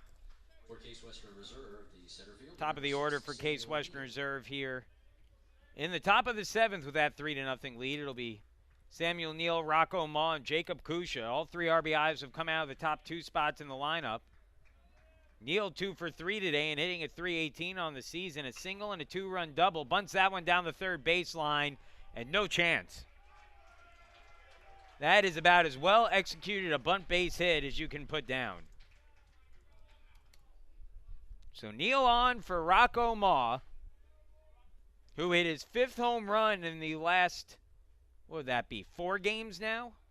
For the Spartans, An inside-the-park shot back in the 5th inning. His last time to the plate. He's now 1 for 3 on the day. He has 5 home runs on the season. Neal, threat to run. He has a stolen base already today, his 2nd of the season. He's now 2 of 5 on stolen base attempts. Not running there, but Ma will ground it out to short. It should be 2. Flip to second for 1, on to first. Not in time. Ma beats it out down the line. It'll go as a fielder's choice. A little bit of a bobble there at short for Buckley, and that was enough to cost him a chance at the double play. So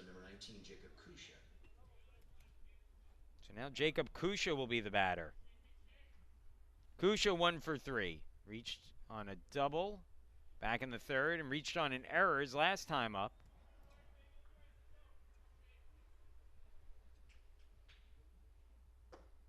Little high, 1-0.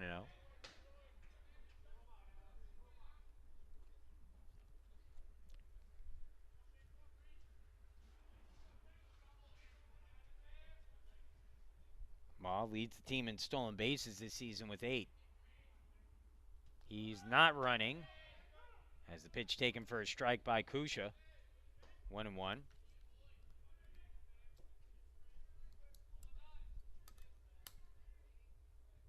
Want to take an opportunity to really thank everyone here at Lexington County Baseball Stadium for a fantastic weekend tournament.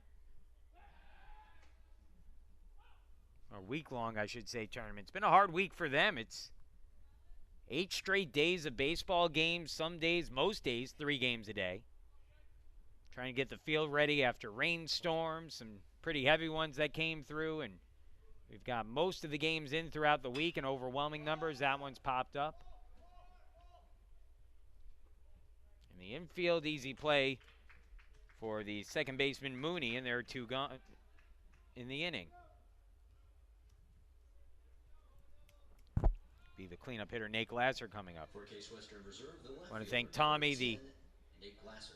again, pardon me for not knowing his official title, but Tommy, who kind of runs the field crew here and is in charge of a lot more than just this field, but has done a great job directing everyone, getting everything together. Chris, our PA announcer, has been fantastic all week long. And organist, too, in-house organist. But he's done a fantastic job. He's been here for all the games all week long. That misses outside for a ball, 1-0. Dylan's on the scoreboard, has been throughout a good portion of the tournament. We'd like to thank him. He's pulling double duty. Was out there early this morning shoveling water off the tarp.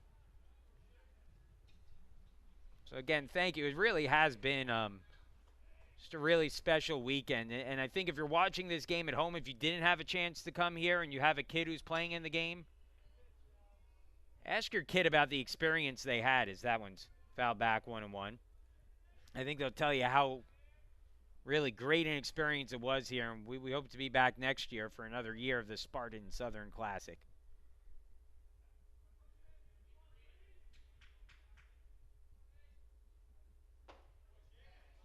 Called strike, 1-2.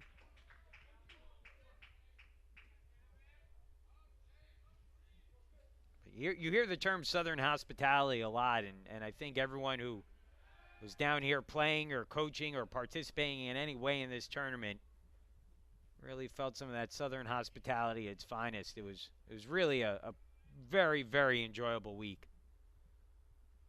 Runner goes, the pitch fouled off. Count stays at 1-2. So again, thank you to everyone who made that possible.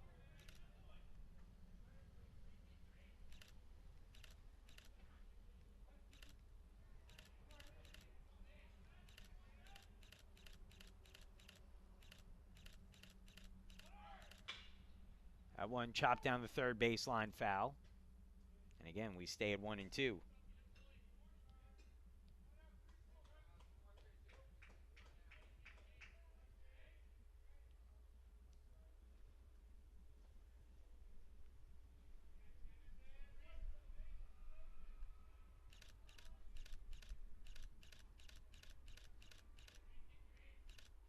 Come on, not running there as Glasser fouls another one back.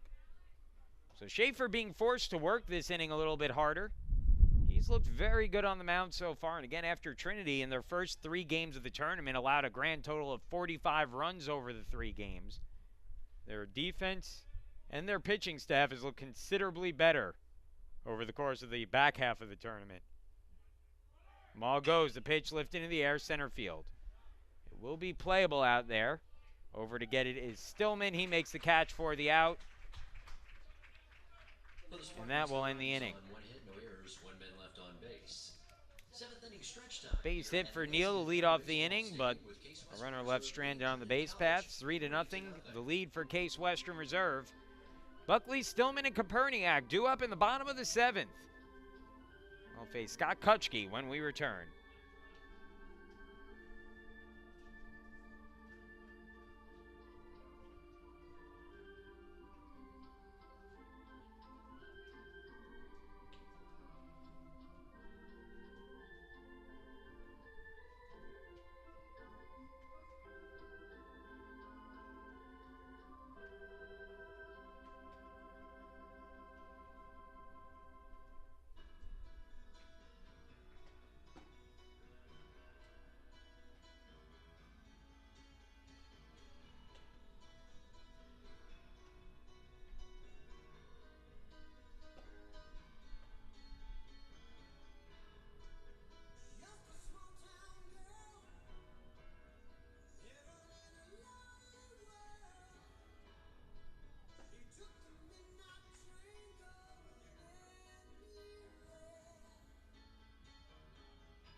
Trinity College, the shortstop, number 11, Tyler Buckley. Scott Kutchke came in, got the final 2 outs of the 5th inning on a double play. Turned to double play in the 6th as well. He begins his 2nd full inning of work. And we'll start things off against the 9-hitter Buckley with the ball, 1-0. Bottom of the 7th inning, 3-0 Case Western Reserve leading. Kutchke in line for the win if he can hold on to the lead. Called strike, and the count goes to 1-1.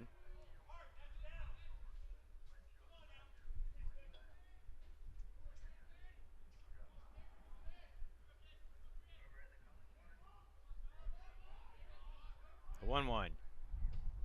Called strike, and the count goes to 1-2.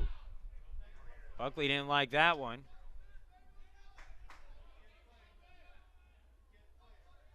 If you're Kutchke, you see Buckley a little bit upset with 2 low strikes called. I think you got to try to see how far he can expand that zone, and he comes with a breaking pitch for a called strike 3. Buckley down looking. Good job by Kutchke. The center fielder, number 14, Jeffrey Stillman. 1 out of the inning now. The batter will be Jeffrey Stillman. 0 for 1 on the day. Walked in his last 2 at-bats. He'll be facing Kutchke for the first time.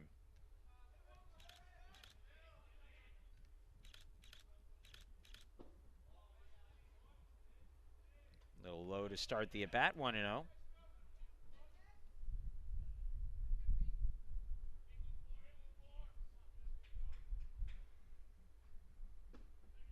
Called strike there, and the count evens 1-1 on Stillman.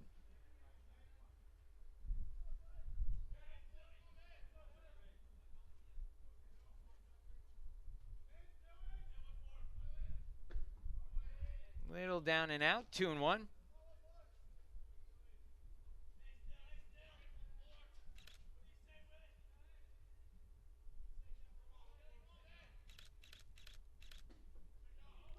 Called strike, 2-2.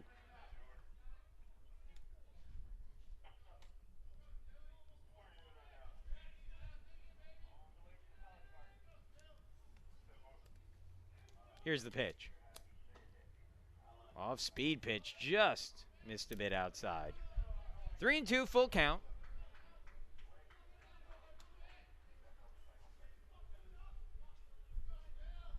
Here's the 3-2 pitch. Breaking ball swung on and missed at strike 3. Lipazinski throws down to first, and it pops out of the glove of the first baseman, Namowitz. It pulled him off the bag a little bit, but he should have held on to that. And that'll be an error that allows the runner to reach. So it goes a strikeout and an error.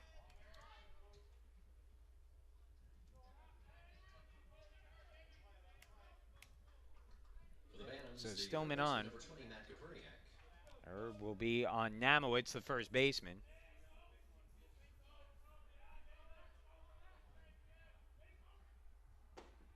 As that's in there for a called strike to Koperniak, 0-1. Well, Kutchke has turned double plays in each of his first 2 innings. Or I should say the defense has turned double plays behind Kutchke. I'll try to do the same here, but a tough runner to double up in Koperniak.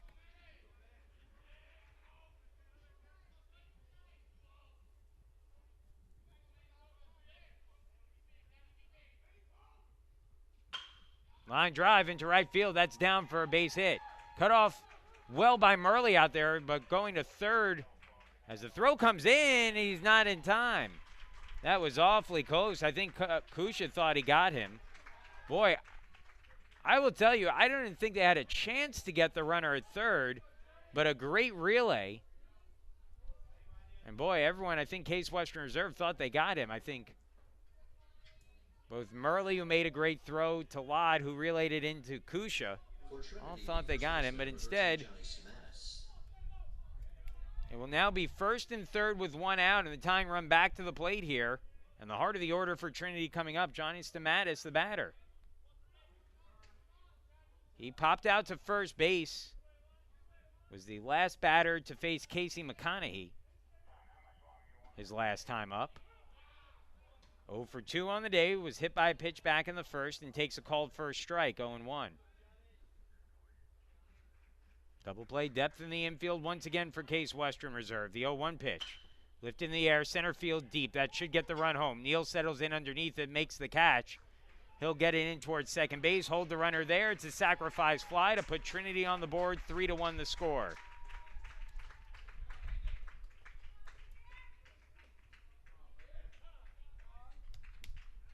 be an unearned run.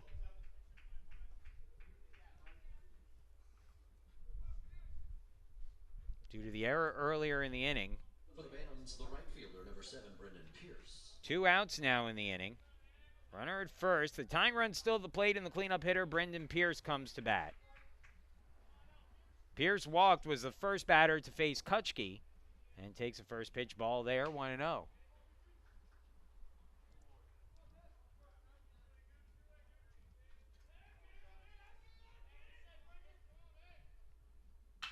Hit hard towards third. Kusha makes the stop. Goes the short way to second.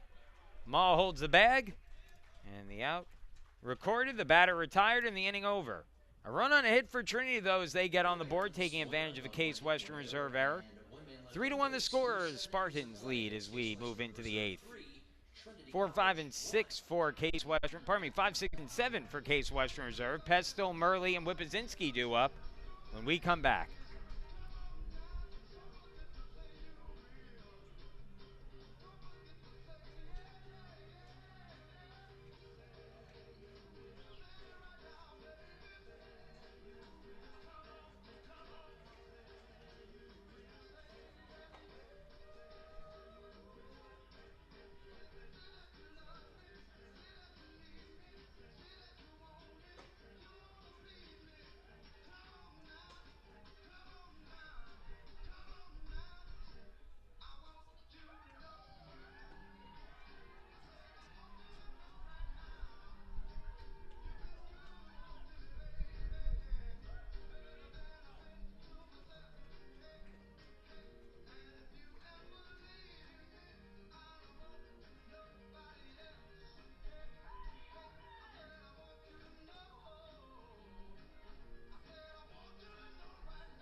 For Case Western Reserve, the designated hitter, number 5, Jacob Pestle. Case Western Reserve coming up to bat. In the top half of the 8th inning in what is now a 2-run game. It will be Pestle followed by Murley and Whippazinski. Pestle fouls the first pitch off his foot, and the count goes to 0-1. He'll take a little stroll. Try to get some feeling back in that front left foot.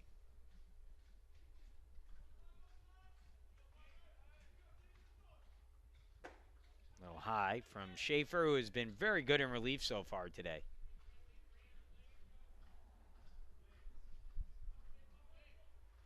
One. Popped up in the infield. First baseman, Stamatis, makes the play. One gone.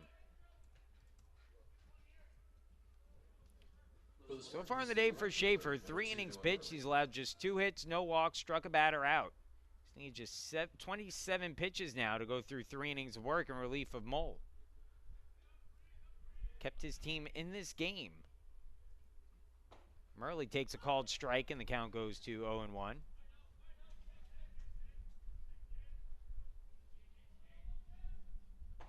Swing and a miss there, and the count now at 0-2.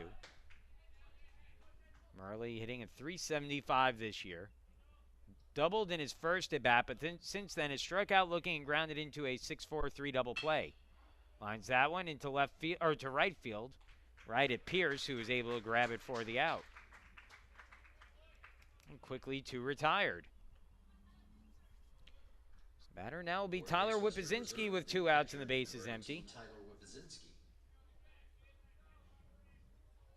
Whippazinski 1 for 3 today, a single and a run scored back in the 2nd inning. Since then, he's popped out to the catcher and struck out swinging. Whip batting at .206 on the year. And he hits that in the air towards the gap, deep into left center field. But over to get it in center field is Stillman. And another very quick inning for Schaefer. For the Spartans, no runs, no hits, no errors. 1, 2, 3 frame. After 7.5 innings. We'll move into the bottom of the 8th. Trinity got a run in the 7th. They'll try to get another one here in the 8th, get back into the ball game. Mooney, Toth, and Rodriguez, 5, 6, and 7 for the Bantams when we return.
Been a solid relief effort so far for Scott Kutschke, who's allowed one unearned run in 2 2/3 innings on 2 hits and a walk. He struck out 3.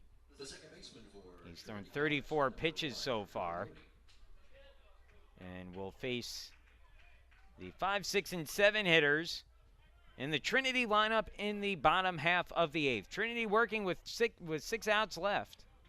Trying to come from behind in this one. They trailed 3-0, pulled back within 2 runs with a run last inning.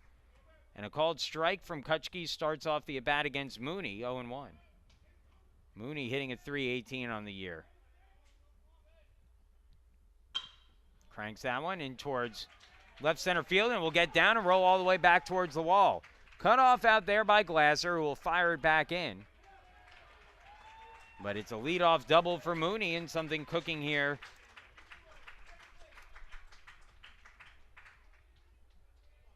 against Kutschke. For the Rams, the left fielder, number 12, Matthew Toth. And we'll bring the tying run to the plate once again in the form of Matthew Toth. Toth 2 for 2 today, including a single against Kutschke his last time up. He singled in the 2nd inning as well and walked in between those 2 at-bats in the 4th. That one taken up high and out for a ball, 1-0.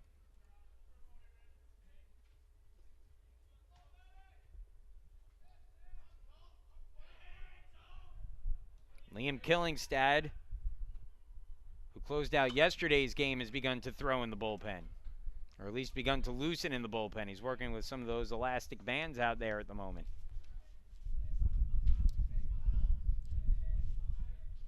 Killingstad threw 28 pitches yesterday, pitched the final inning in 2/3 to pick up a save. Here's the 1-1 from Kutschke. Breaking ball down and out, 2-1.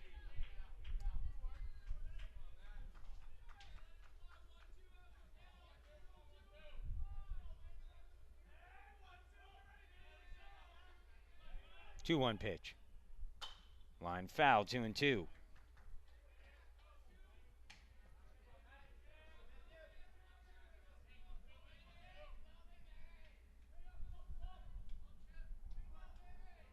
Three to 1 the score, bottom of the 8th inning. Trinity the home team today. 2-2. In the dirt. Gloved cleanly though by Whippazinski, and the count now full, 3-2.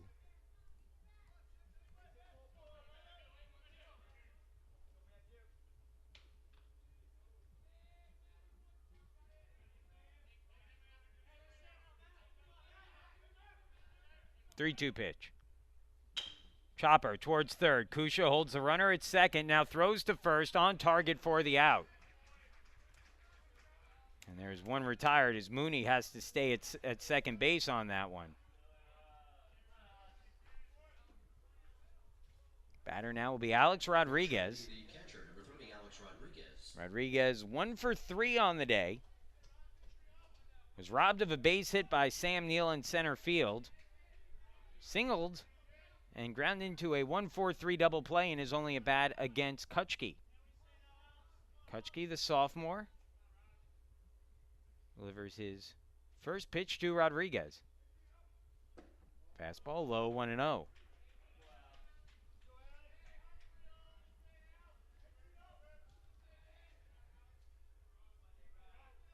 And Rodriguez has had some better at-bats in the last 2 games than earlier in the week.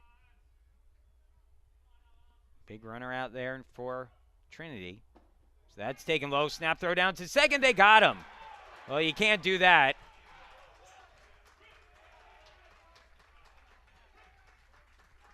Two-4 on the pickoff. Mooney. That's one he's really going to be kicking himself later for. Whipazinski threw behind the runner and got him out at second.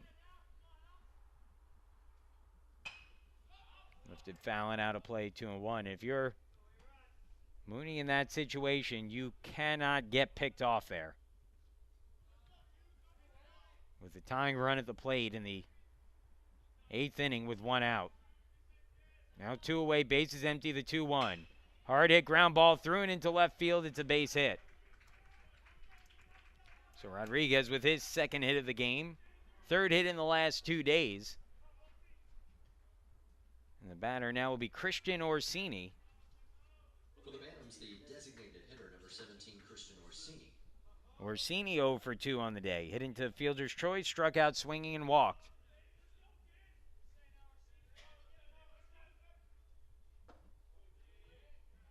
Takes it down low for a ball, 1-0. Kutschke getting close to 50 pitches, but no action in the bullpen behind him yet. And Killingstad was out there stretching. So that one hit up towards the middle. Diving attempt by Lott, but it's through for a single. And now the tying runs on base for Trinity. Rodriguez in scoring position. Orsini at first, and the 9-hitter Buckley will be up. If Trinity does nothing else this inning, they at least assure that the top of their order will hit one more time in this game. It'll be up to Buckley to see if he can get them to hit in this inning. Buckley 0 for 3 today and hitting a 118 on the year.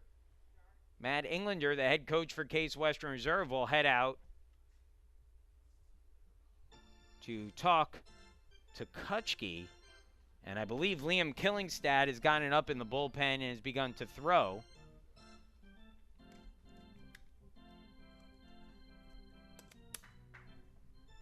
I don't think we'll see the end of Kutschke here. And indeed, Englander will leave him in.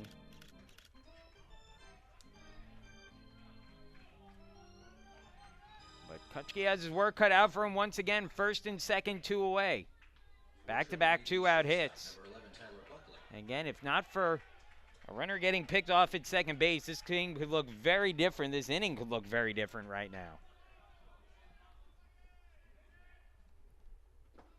Pitch in the dirt, gets away. Whipazinski can't find it. The runner takes a big turnaround before finally tracking it down as Kutschke. As the count goes to 1-0 at the plate, it's now 2nd and 3rd. Tying runs in scoring position with 2 away.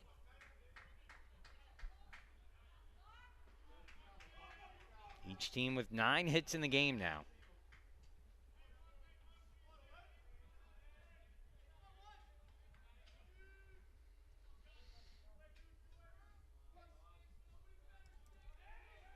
Base hit here could tie the game. Buckley waits the pitch, swings, chopper it up towards the middle. Lott fields on a big hop. His throw to first in time for the out, and that will end the inning. Not an easy hop for Lott to field, but Lott able to make the play at short. 9th inning coming up. 2 more left stranded for Trinity. That's 11 through the first 8 innings. We'll move into the 9th. Case Western Reserve leading 3-1 and trying to add on. It'll be Namowitz, Lott, and Neal. 8, 9, and 1 when we return.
Schaefer has been great out of the bullpen today for Trinity.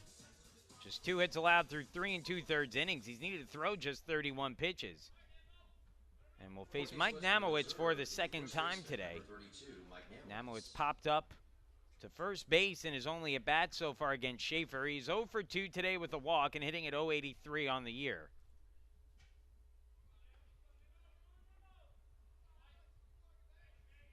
Schaefer delivers the first pitch to Namowitz. In the dirt for a ball, 1-0.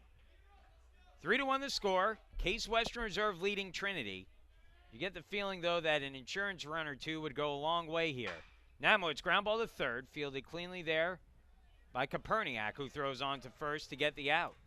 It's now 7 straight retired for Schaefer, since allowing a hit to Neal to start the 7th. Batter now will be Jacob Lotto for 3 on the day and hitting a .205 on the year. Lott has struck out twice, hit a hard line drive, though, off Schaefer. One of the harder hit balls we've seen against Schaefer today. His previous time up in the 6th, that was caught by the third baseman, Koperniak. Swing and a miss there, and it's an 0-1 count.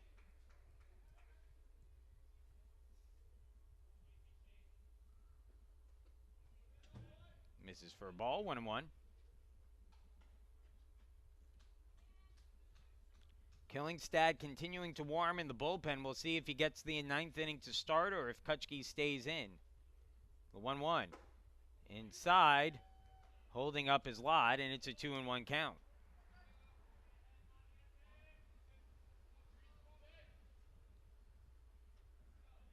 Two 1 pitch. Swung on back to the pitcher. Schaefer has it. Will be able to underhand it over to first in plenty of time to get lot 2 gone.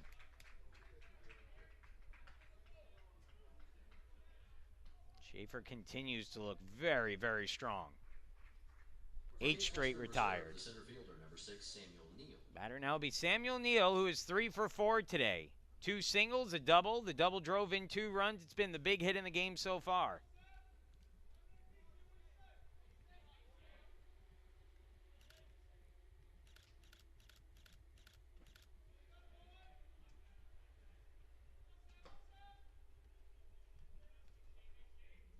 Want to know the count on Neal. And he lifts that in the air. Behind second base. Mooney has it, inning over. And now it's up to the bats for Trinity to try to get something going. They'll have the top of their order coming up, trailing by 2 heading into the 9th. Stillman, Koperniak, and Stamatis when we return. Spartans on top, 3-1.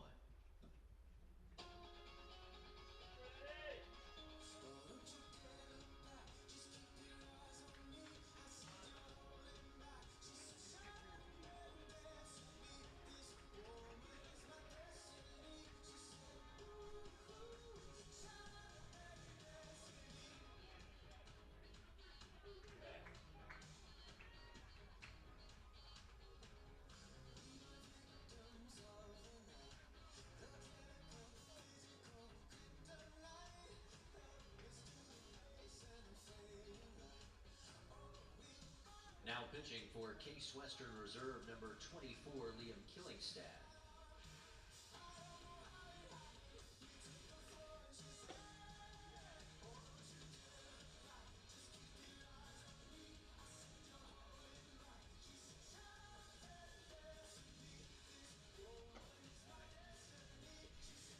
Last chance for Trinity, and they'll have to do so against Liam Killingstad, who will make his second appearance against the Bantams in the last 24 hours. Yesterday, Killingstad threw an inning and 2/3, struck out 4 and walked 1, earning his second save of the season in the game.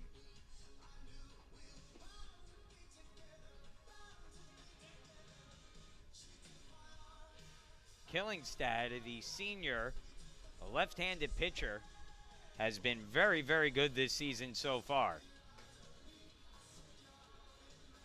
He'll be making his 5th appearance of the year. He's thrown 7 innings and is 2-0 with 2 saves.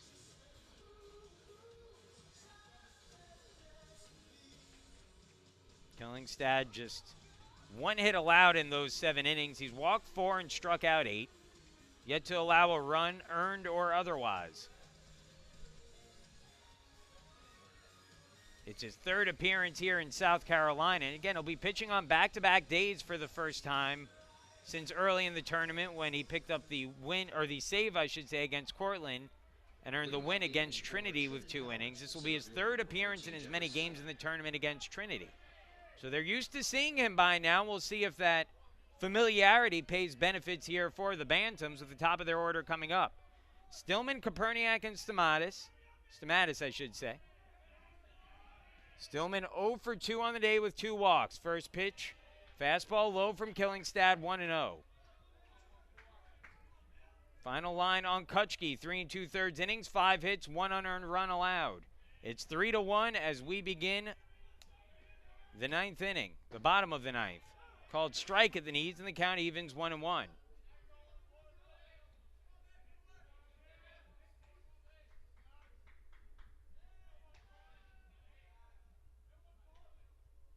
Checks his swing. Did he go around? Yes, says the umpire down at first. Robbie Joyner. And it's a 1-2 count.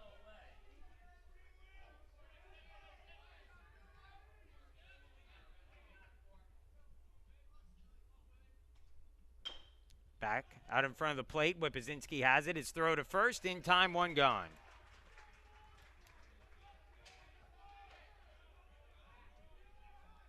Now Koperniak, a red-hot hitter to the plate for Trinity. Koperniak has singled in his last 2 at-bats. Is 2 for 4 overall on the day and is hitting a .409 on the season. Fastball a little outside, and it's a 1-0 count.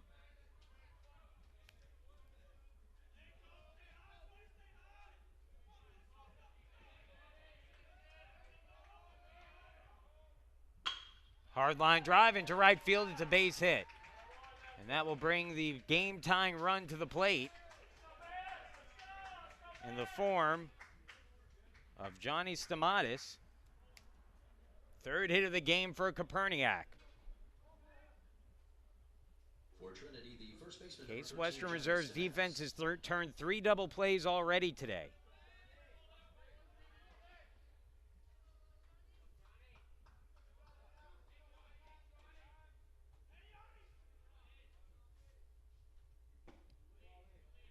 Stamatis takes that for a ball, 1-0. 1 out, runner on at first. Ground ball hit towards second. Maw has it. Will go the short way to first to get the shore out. Does so. Smart move there by Maw not to force anything. Koperniak moves up to second. But there'll be 2 outs now in the inning. That run is meaningless, so to speak. It's the runner at the plate that matters. And that will be Brendan Pierce. Pierce hitting a .227 on the year. He is 0 for 3 today with a walk, a strikeout, a flyout, and hit into fielder's choice his last at bat. He is all that stands in between Case Western Reserve and a perfect week here in Lexington. Killingstad delivers outside, and it's 1-0.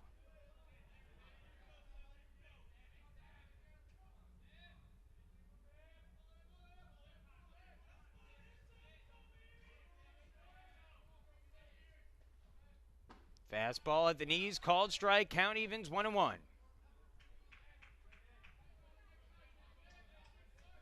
Cooper Mooney waiting out on deck. He doubled in his last at bat.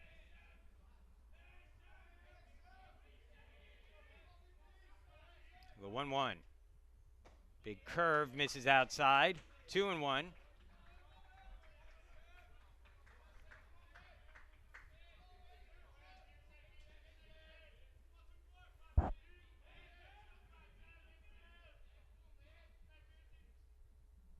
Swing and a miss, strike 2.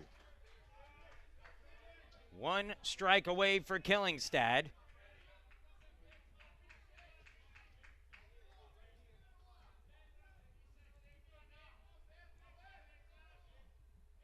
Whippozinski flashes the signs.